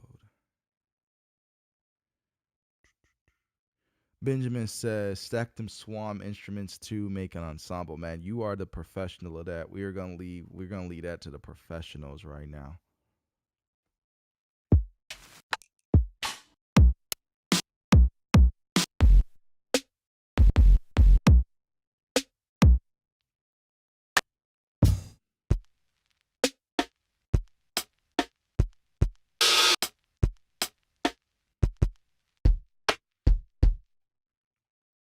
Says, I wish Swan was on the iPhone too. Yeah, I don't know why they don't. I think, you know what? They plan to make it universal, I think.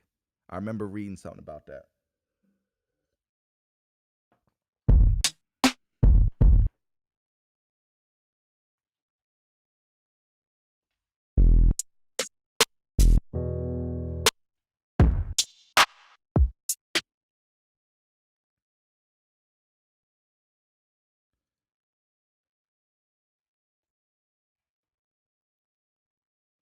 Let's see here.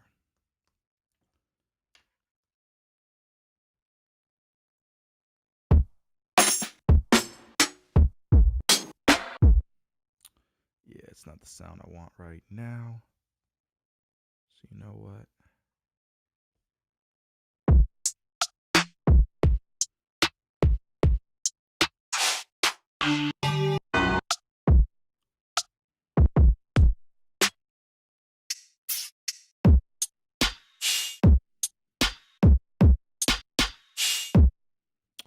All right. Got a little something I can go with.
Notes.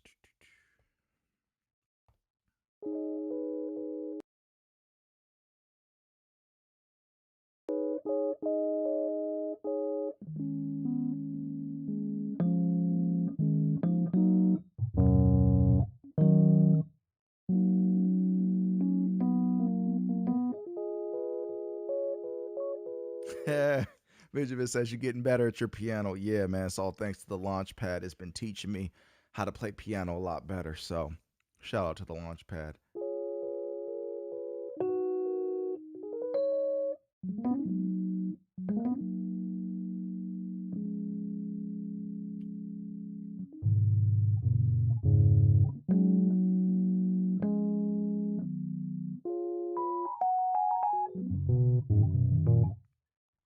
All right, let me switch this to pure piano so I can really hear what's going on.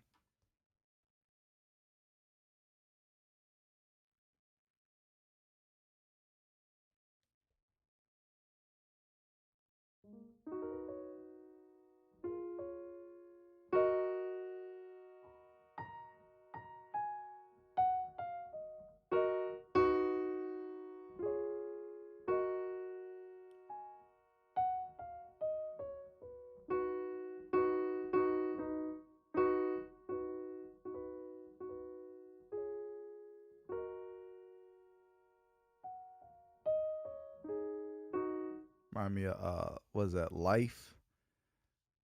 Even when you are gone.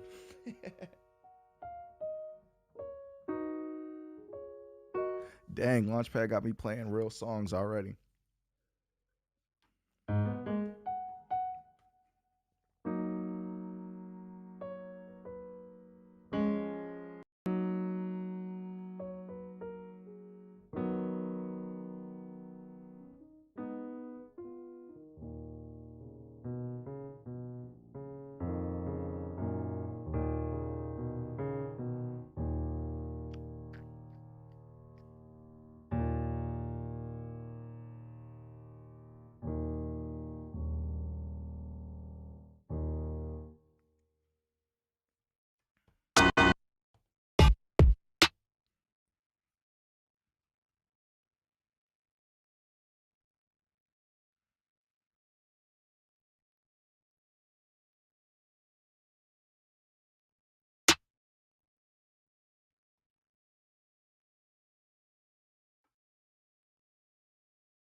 Do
you place your 808s in the key or just adjust them later? I always play my 808s in key. I try to.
Benjamin says, oh, you should rap over the beat and do Dropout Live using sessions.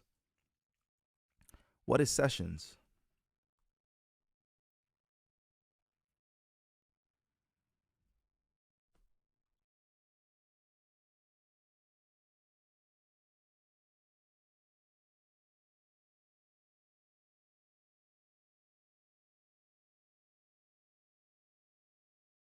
Check, check, check, check, 1, 2, check, 1, 2.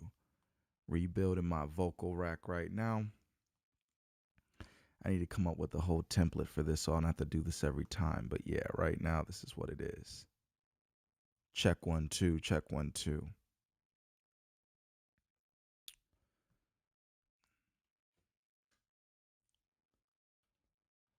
Session mode. What is session mode?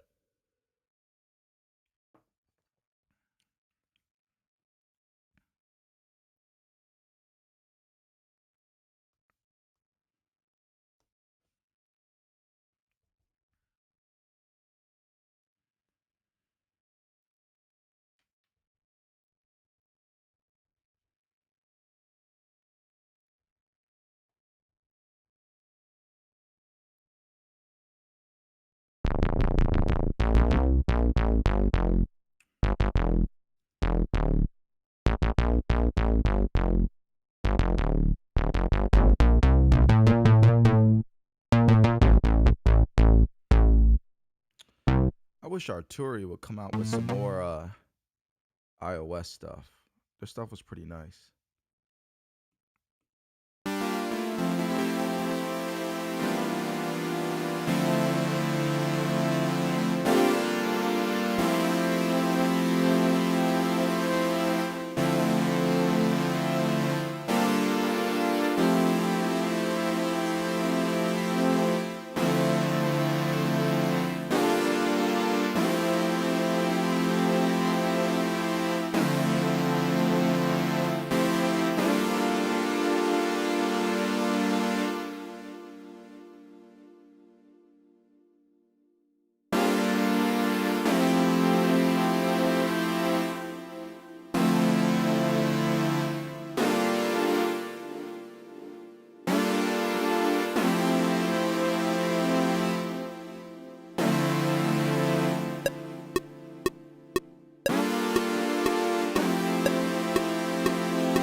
Echo Opera says he's back. What up, Echo Opera?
Welcome back, Echo Opera. Nothing better than having your dentist across the street.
Echo Opera says deep rumbly bass. Benjamin says session layout is what I mean by session mode. Okay, you mean by like triggering like a live performance and all that? Like doing a live arrangement? Definitely something I might do one of these moments. But that definitely is not live looping, and live performance is definitely not my strong suit. I ain't even gonna lie to you. Let me make sure I'm pulling up the right one of these.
see. Just trying to get the vibes, try something different.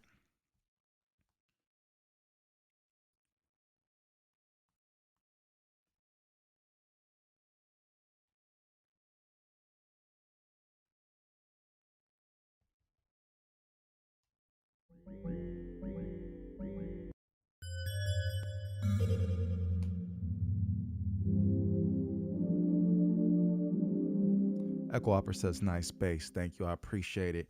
I've been trying to work with the quantize off. Like Nano Studio 2 is such a groove box that like the quantizing just is always on, and it's real tempting to just fall into quantizing. But with Atom and AUM, like in the Launchpad, it inspires me to like try to take off the quantizing a little bit, try to get a little bit more naturalness here and there.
As soon as I record, that's how it always works.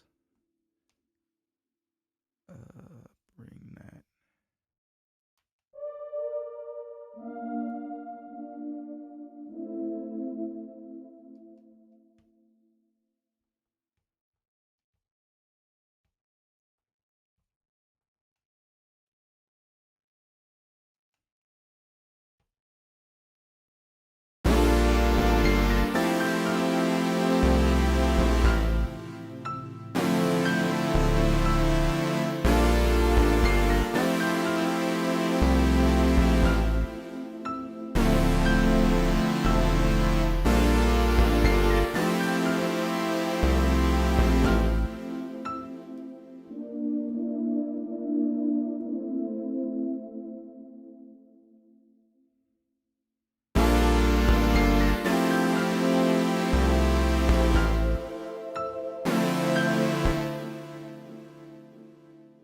All right, let's play that again.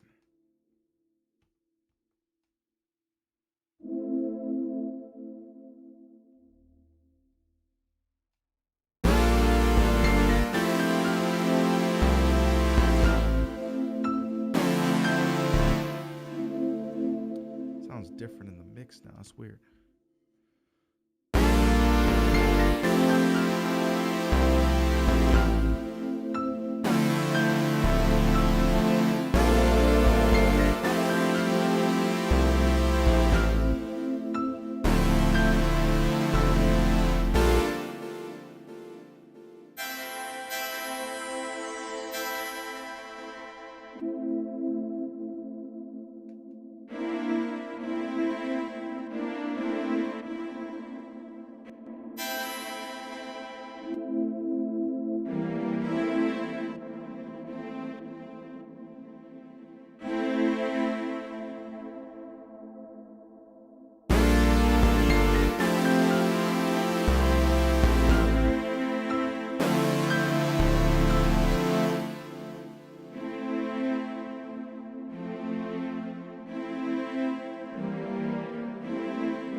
Equopper says, thanks for showing us the process, stepping into his flow.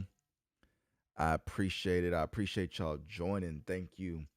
Y'all so patient watching me just experiment, cook up beats. Is really nice to have some company. So I appreciate y'all. Truly appreciate y'all. Thank you.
Echo Opera says, sent you a message. We'll get your pack out and make it easy peasy to install for the Drambo heads.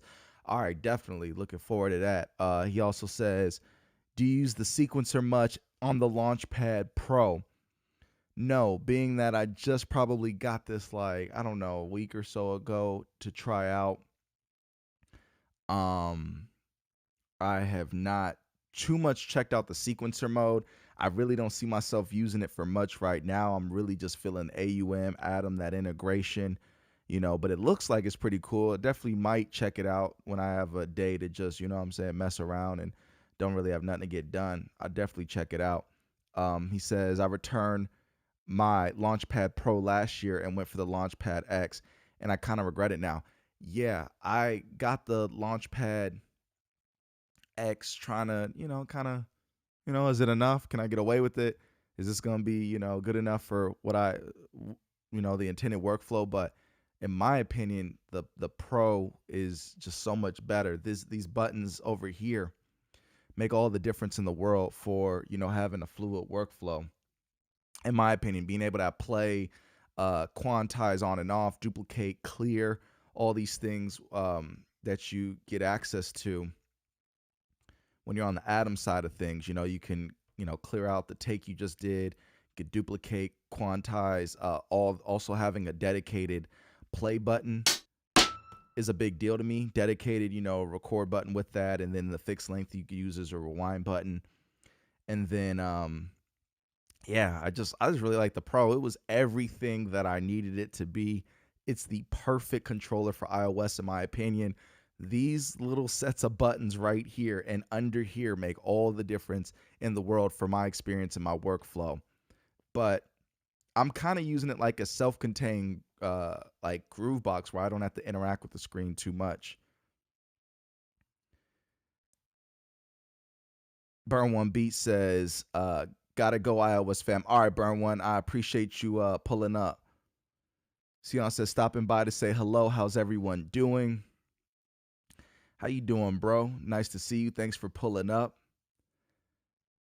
And I recently reached out to Sion to ask him about scripting for the launch key to see maybe if he could come up with the script, if he was willing to entertain it after he looks at the literature and stuff. So, and if anyone else is listening in the chat and can script for like the launch key or script for Atom, let me know. Even if you're watching this on replay, let me know. Reach out to me because I definitely would like some scripts for the launch key and maybe even the Launchpad and Atom. If there's a way we can get this functionality to go a step further, would be really dope.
kind of get in the groove a little bit. Completely different sound. AUM, never tried this kind of beat in it, so that's kind of cool. Sion says, we'll see. I got a lot of projects in the back burner, but I'll check it out today. Yeah, definitely let me know. No pressure. Obviously, no pressure. Just want to make sure, I reach out to the people who have the capacity and maybe have the interest. You know what I'm saying? So definitely no pressure, but I appreciate you even taking a look. Benjamin says they need to add a side modulation button. Pitch bend too. I'm betting that you probably could get something like that in the form of like the faders. You probably could map that kind of modulation, but that's pretty involved and probably not even worth it, but it's pretty cool. You get pretty cool results. YVHA says cool beat. I appreciate it. Benjamin says them horns. I appreciate it. Let's go. I want to hear a marching band with this one. Right?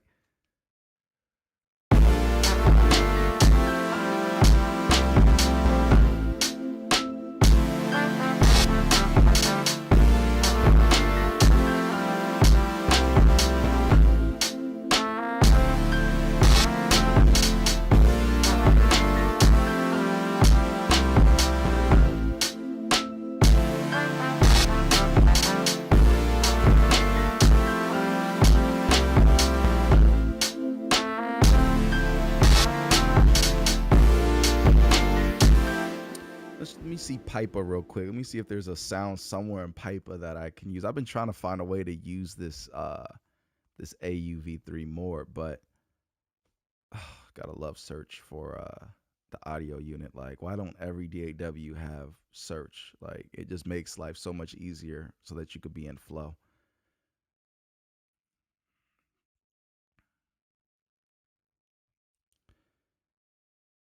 All right, Adam.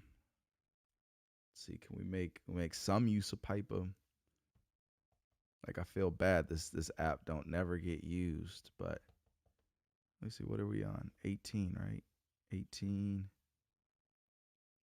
16, that's why. Benjamin says gotta have snare rolls. Yeah, definitely. I'll probably put them in after everything, just to kind of like have the arrangement of the beat kind of dictate their place in it.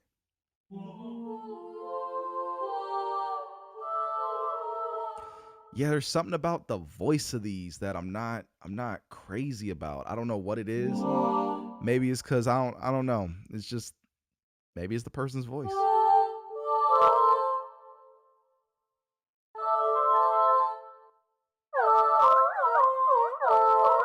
Yeah, it's got that kind of sound where it's like, oh yeah, I know where that sound came from.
Sion says, what is the main thing you're trying to control with Atom 2 and a launch key?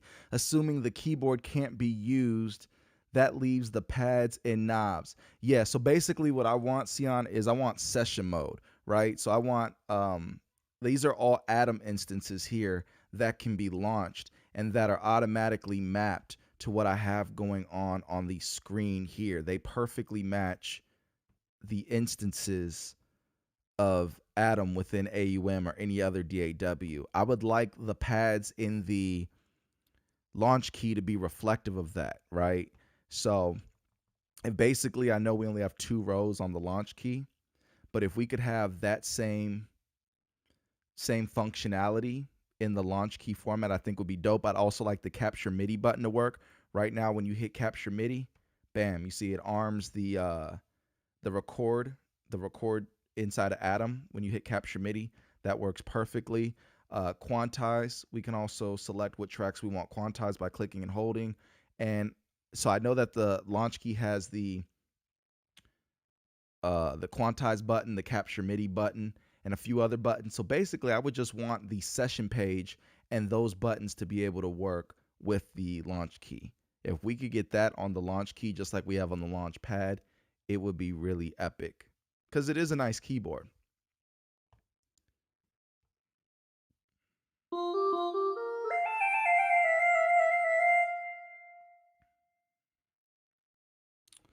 And YVHA says ValSurf Voice Synth. Is that an app? Is ValSurf Voice Synth an app that I should be checking out?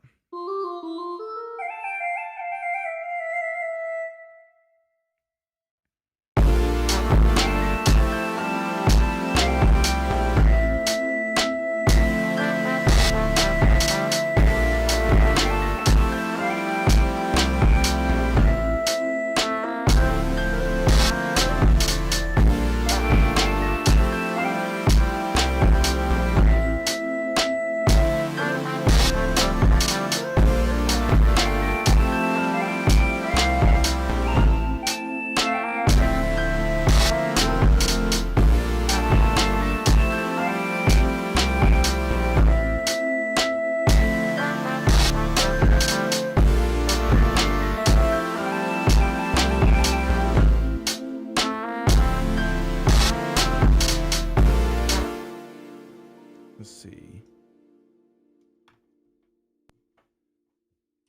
Extend this out 8 bars.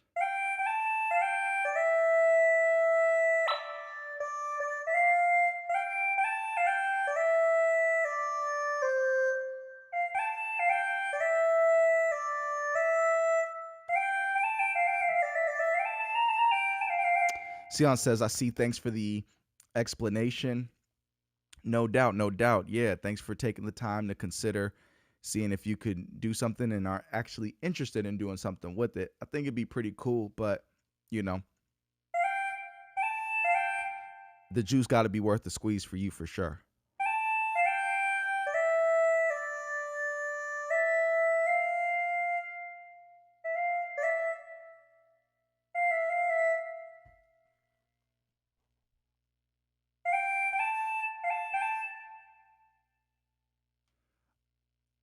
Benjamin says, do you use widener on tracks, at least on horns? Definitely. I like wideners on a lot of stuff, honestly. It depends on what their place is in the mix, but wideners are one of my favorite. The widener I actually really like to use is so simple. It's called like stereo lag.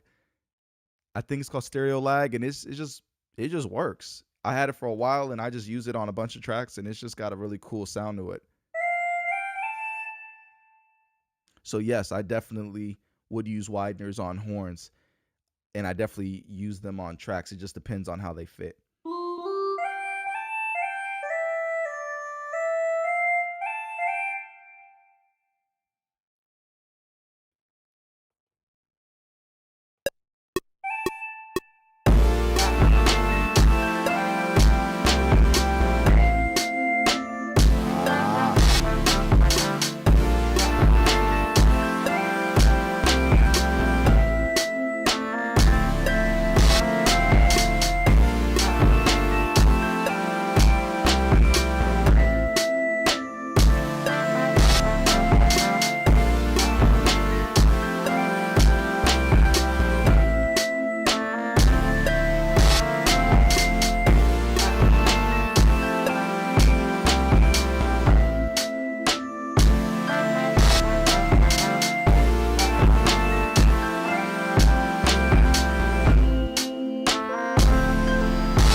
So there we go. Used Piper for something.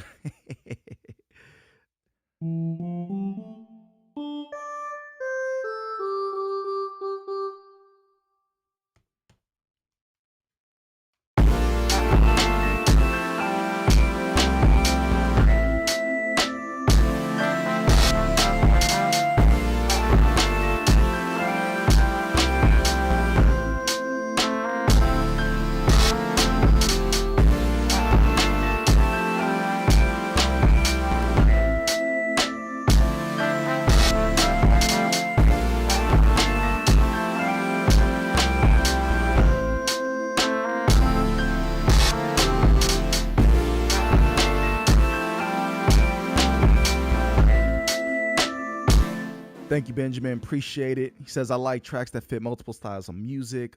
Doesn't fit in a box, but it feels good. Definitely.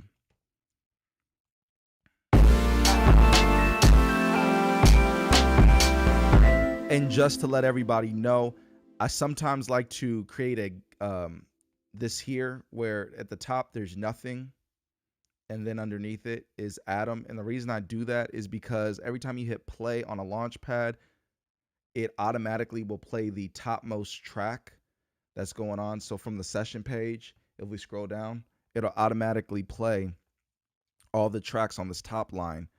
But the second line, unless you hit this here, won't get played automatically. So sometimes when I know there's a sound that I don't want playing through the whole track, I'll set it on the second line, so that way the whole second line can come in as a chorus, or I'll put it on the third line where it'll be an 8 bars in, and then after that it'll be the chorus. So like I'd put, 8 bars in on the second line, and then like the chorus sounds on the third line, and then when I'm triggering them, you know what I'm saying, I can just go ahead and have that as something that keeps it organized. That way I kind of know what goes where. That's why I do that.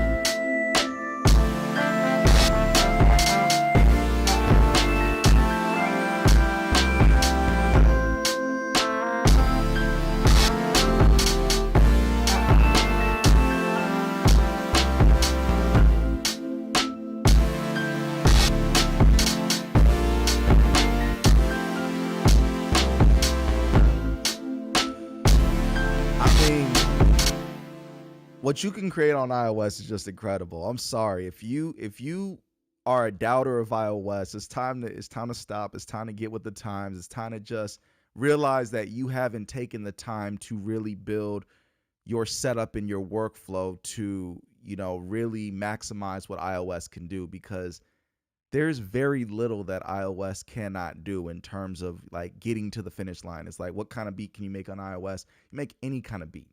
You make, there's no kind of beat you can't make on iOS, period.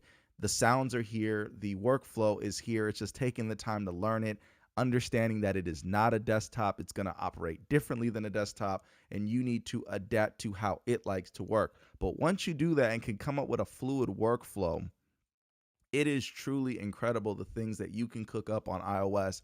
There's nothing you can't make on iOS. It's just the path will be different than that of a desktop. And sure, some of the sound libraries that would be your ultimate favorite from companies like Output and Spectrasonics will not be there on iOS, in a real form. But you can still get around that and get the ideas done. So just want to put that out there. Probably chop this up as a sound bite. You could definitely do anything on iOS. There is no limitation to what you can create. So we built all this, and our DSP is only at like 30%, 30, 32%, 28%. It's hovering there. I would guess that I could probably super keep going with probably more than 3 times as many things, and iOS would be totally fine. It's so efficient. We don't get the glitches, the hiccups, and I don't honestly have the imagination right now to add enough sounds to this track to make the DSP to make the DSP go to 100. So the hardware and the software is not the limitation.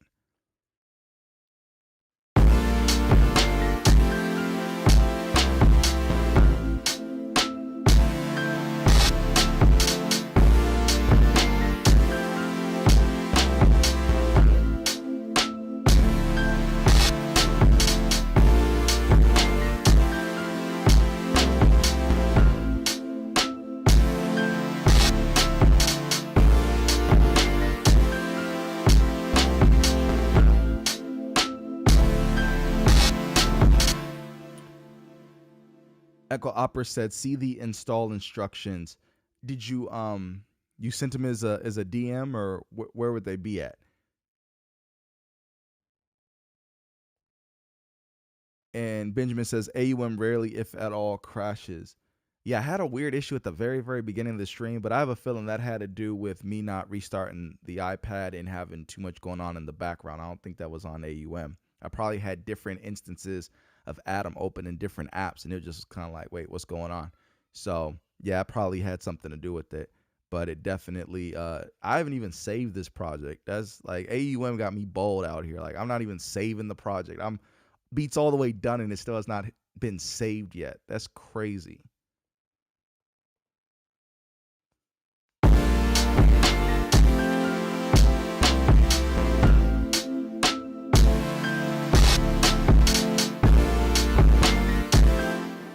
So who wants to see Loopy?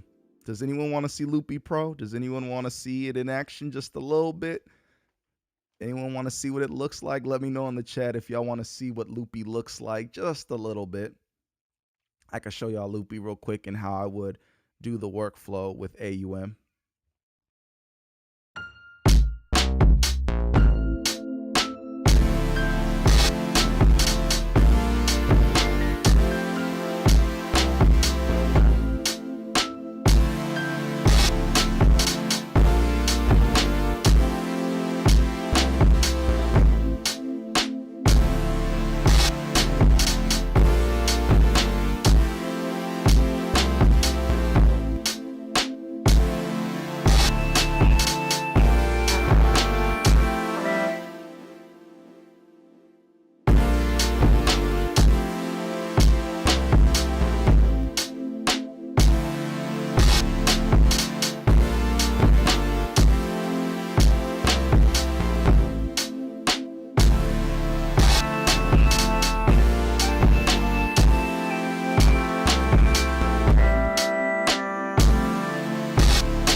Got to time my launches right.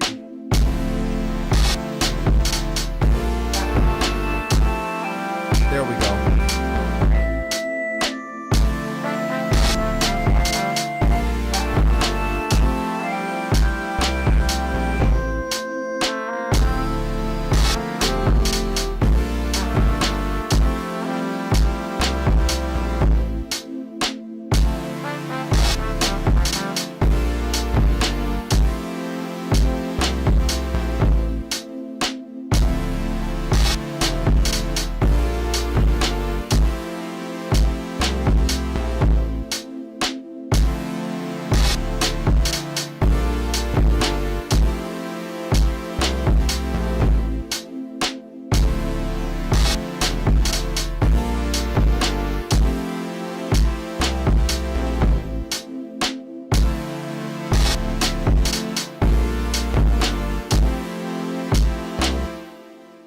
All right, Benjamin says Loopy Pro, let's go. Loopy Pro is going to push AUM to the next level. Absolutely is. All right, so real quick, I'm going to show you a little bit of the Loopy workflow that I put together for AUM right now. Give y'all a sneak peek of that. Let's put this on a mix bus. And Loopy Pro is not done yet at all, like not even close, but you can at least get a little look, a little idea. I believe all of these instances,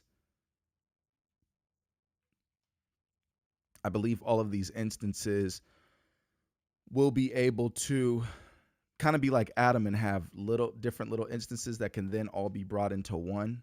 I'm not for sure about that, so don't quote me on that. But that is how I believe it will eventually end up working out. But yeah, so basically, what I'm going to do here is route this to mix bus A. And so basically what that means is we're going out, down. I need to connect the mouse probably, but we're going out with Pipa and in to this channel with Loopy Pro. I wish I could. Okay, let me do something to make this channel here. So we're going out of this channel here and into this channel here. And then from there, we're going into Loopy. And so what I would do with Loopy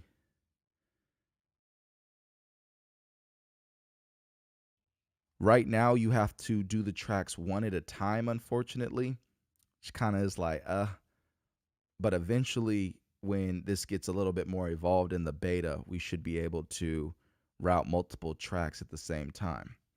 So what I would do is arm the loop. It's going to turn red, right? And then I would solo the loop too, just to be sure. So my mic's going to cut off right now when I do that. Make sure this thing is set to launch.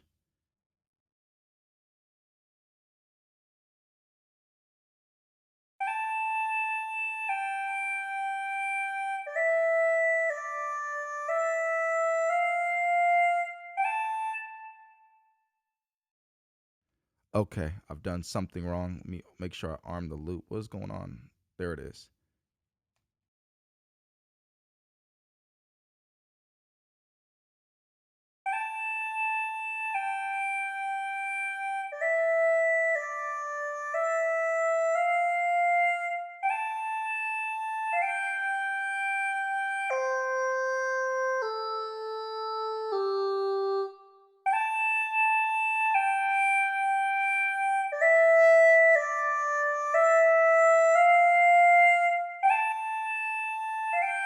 All right.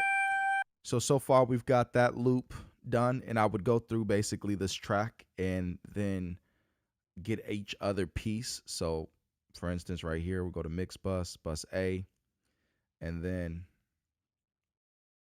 solo this just to be sure that that's all we're capturing. Okay, something changed in the beta since.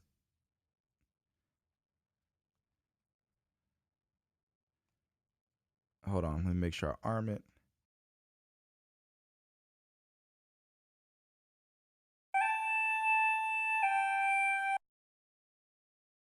Yeah, this is more sensitive, or it's because I'm not using a mouse or something, but usually these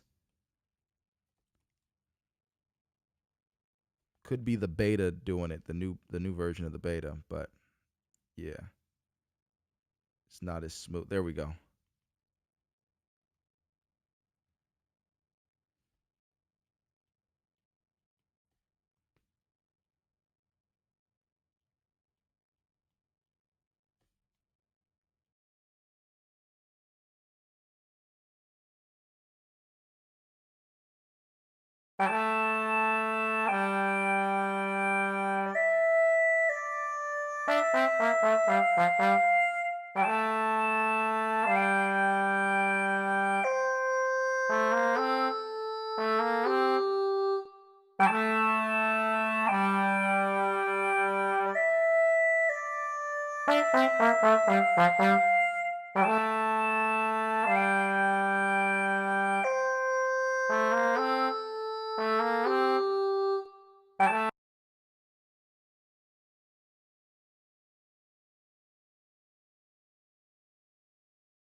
Check. All right, cool. So yeah, the beta's acting a little weird, but that's all good. But yeah, we would just keep going through and adding this here. So mix bus A, and usually I would have totally different instances of Koala for each of these, but I'll just go ahead and launch each.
All right, so as you can see, there's a couple of sync issues that I'm having every now and then, but it is the beta, right? And I have not opened up the standalone since it got updated, so I'm definitely sure it's probably something I'm doing.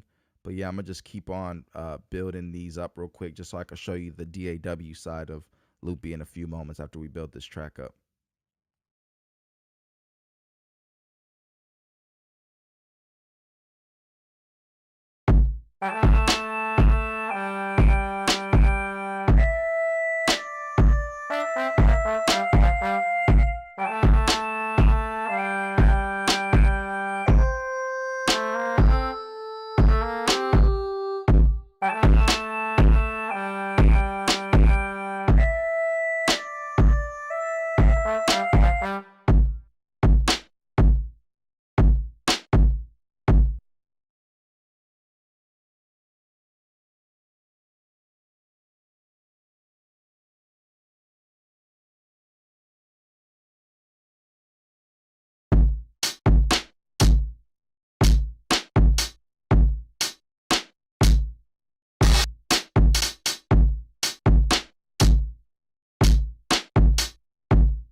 All right, so we're nearly done. Almost got all the pieces. So I'll go ahead and get this next one out, and then we will go into the DAW mode of Loopy after I get these next. I think it's like probably 3 sounds. Bring those in. Appreciate y'all patience.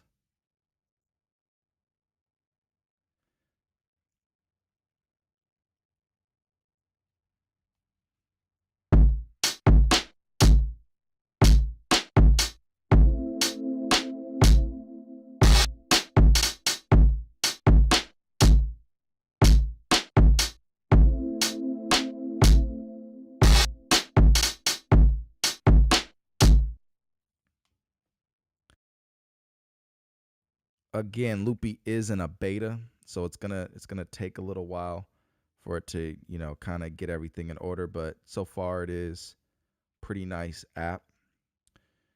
And we're just gonna get this next one here.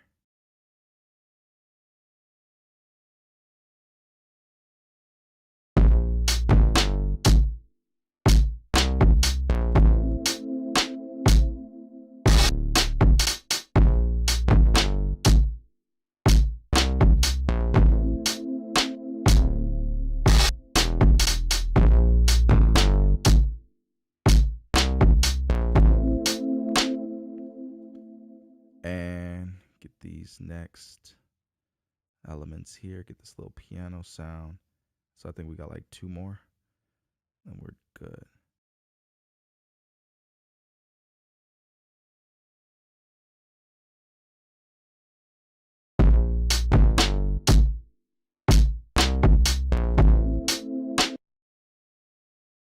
Probably would help if I launched the piano.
All right, I think we got the whole beat done. So what I would do now is I would go to save. It says adhesive methane is the file name. Fine, we'll just call it that.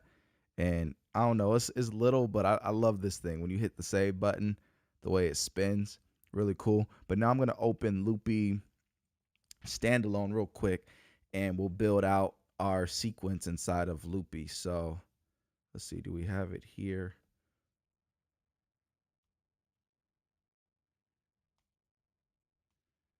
Let's see, Loopy.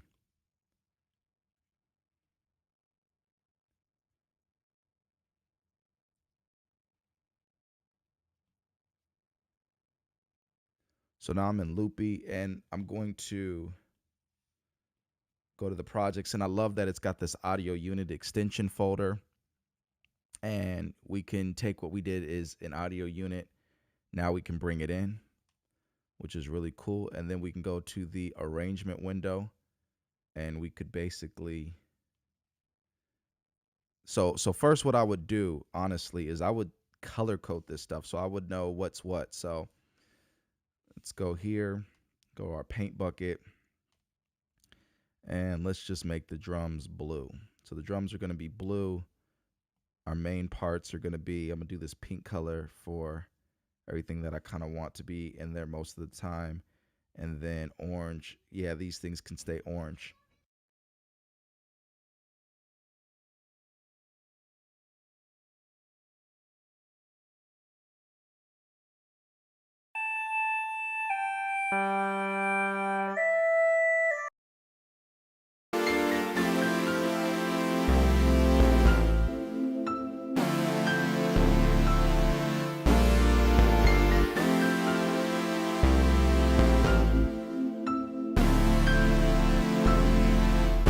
And another thing I would do is arrange the loops where basically they start at the top, the ones I want.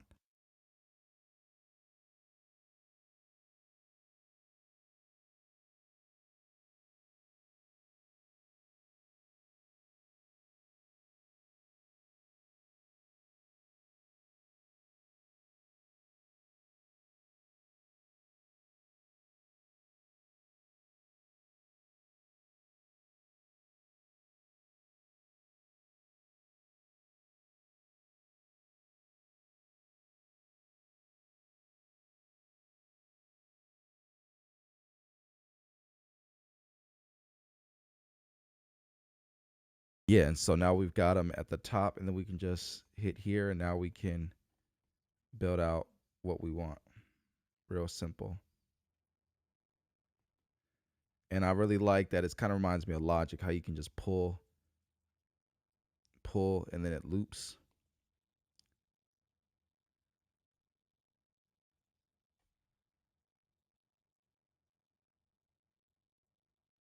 There we go.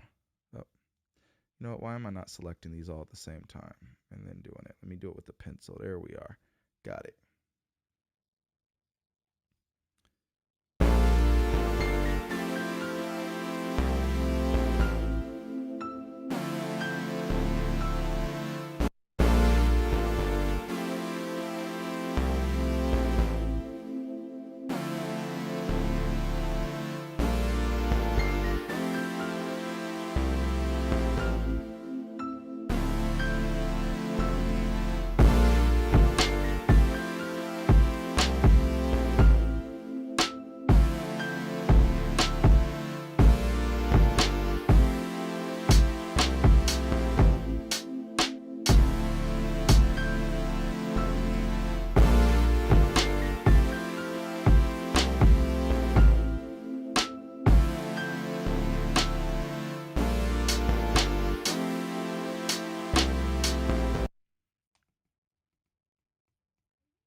Yeah, I don't like that. I'm tripping. This needs to be totally different. This all needs to go away.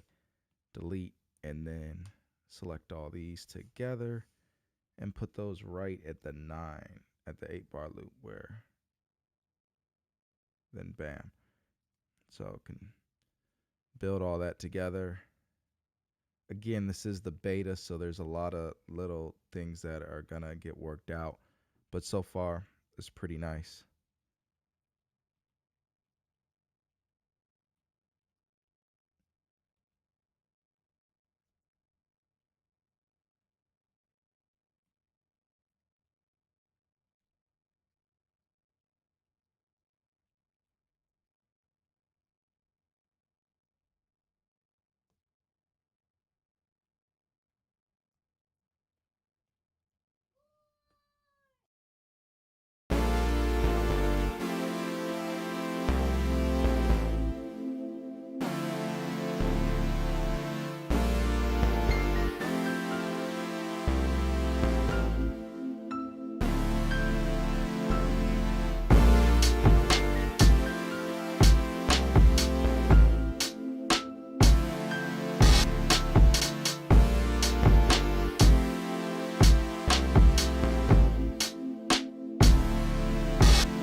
So yeah, that's a quick look at Loopy.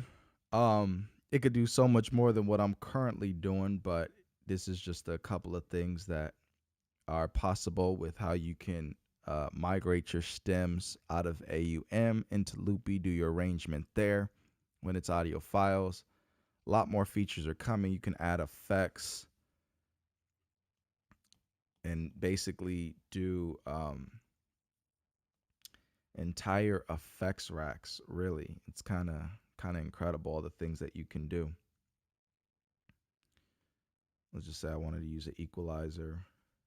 Now I can assign it to the group where is this equalizer going. I can pick if I wanted to go to the pink one, orange one, blue one, green one, and yeah, that allows me to basically run them like a bus where they all are on the same chain, which is really cool. And then you can just pull it up easy like that. And there you are. So a lot of possibility, a lot of cool things coming with Loopy.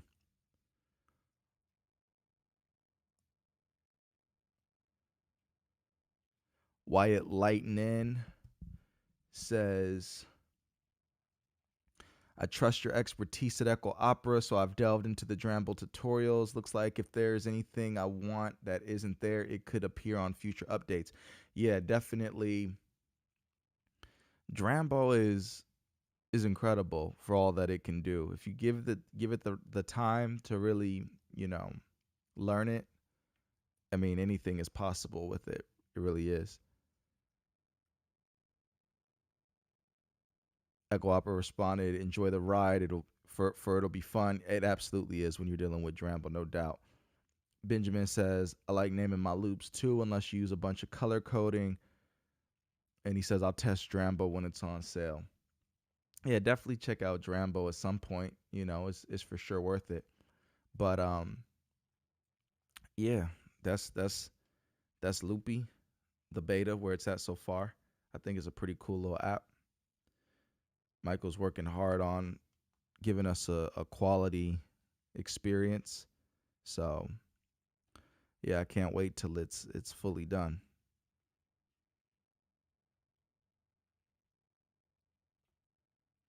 But I appreciate y'all rocking with me. We are at about the 3-hour mark. Yeah, 3 hours and 3 hours and almost 15 minutes. So if y'all want me to keep going, I could try to keep going. If y'all good, I appreciate y'all pulling up, hanging out with me while I cook up a couple, mediocre little beats. Something light for sure won't be in the beat store.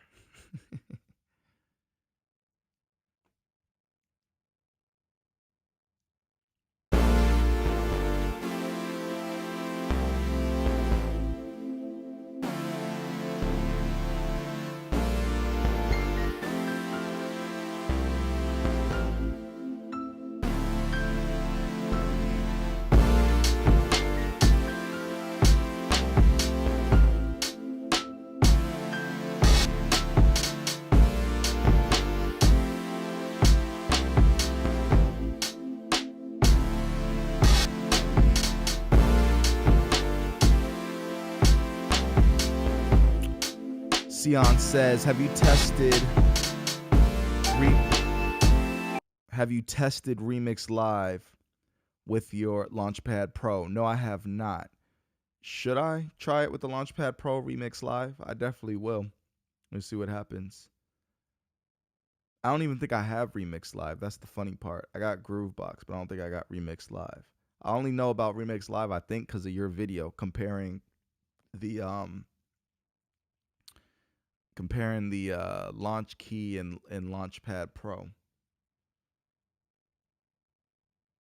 Or Launchpad. I don't know. Was it the Pro or was it the Launchpad? I'm not sure which one it was, but yeah, it was the Launchpad. Echo Hopper says, thanks for hanging out with us. Hit me up on AB Forum. Have a great Monday. Definitely take care. I appreciate you pulling up. I definitely hit you up on there as soon as I get off here, actually. Sion says, been curious if it actually works. Yeah, I'll definitely try it out, see if Remix Live works. I don't see why it wouldn't, but I definitely will check it out. Unless it hasn't been updated in a while.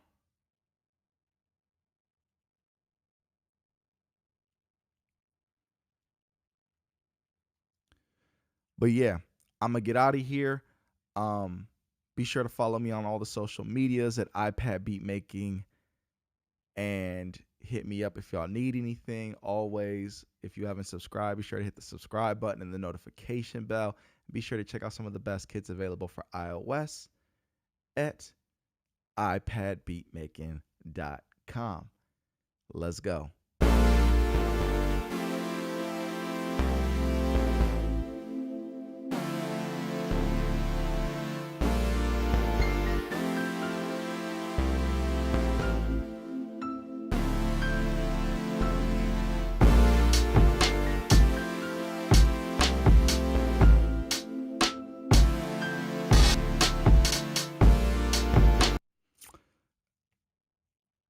Reading the manual for the Launch Key Mini, there's an inbuilt session mode. Yeah, there definitely is. The session mode is really cool too. It works with Groovebox and it works with I don't know what other apps. I know it works with Groovebox for sure, but it does not work with like a normal DAW. So you want to, to be able to activate the session mode gives you a lot of power, where the software and the Launchpad, when we're seeing all these Atom instances here, this is session mode where we're seeing those in, where we can select the pads and launch them and all that. That's inside of session mode, which I'm guessing is like an Ableton type of thing. But the Launch Key also has this session mode button here, but it is inactive for the Launch Key, but it activates if you connect like Groovebox to it.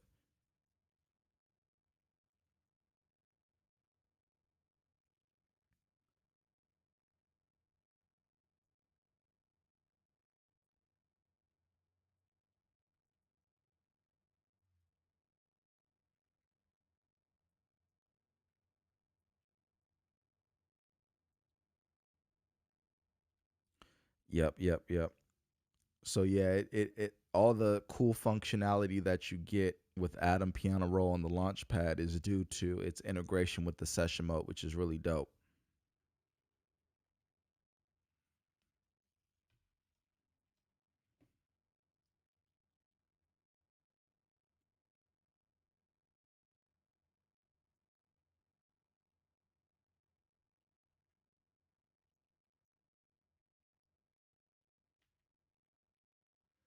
Benjamin says AES. What is AES, Benjamin?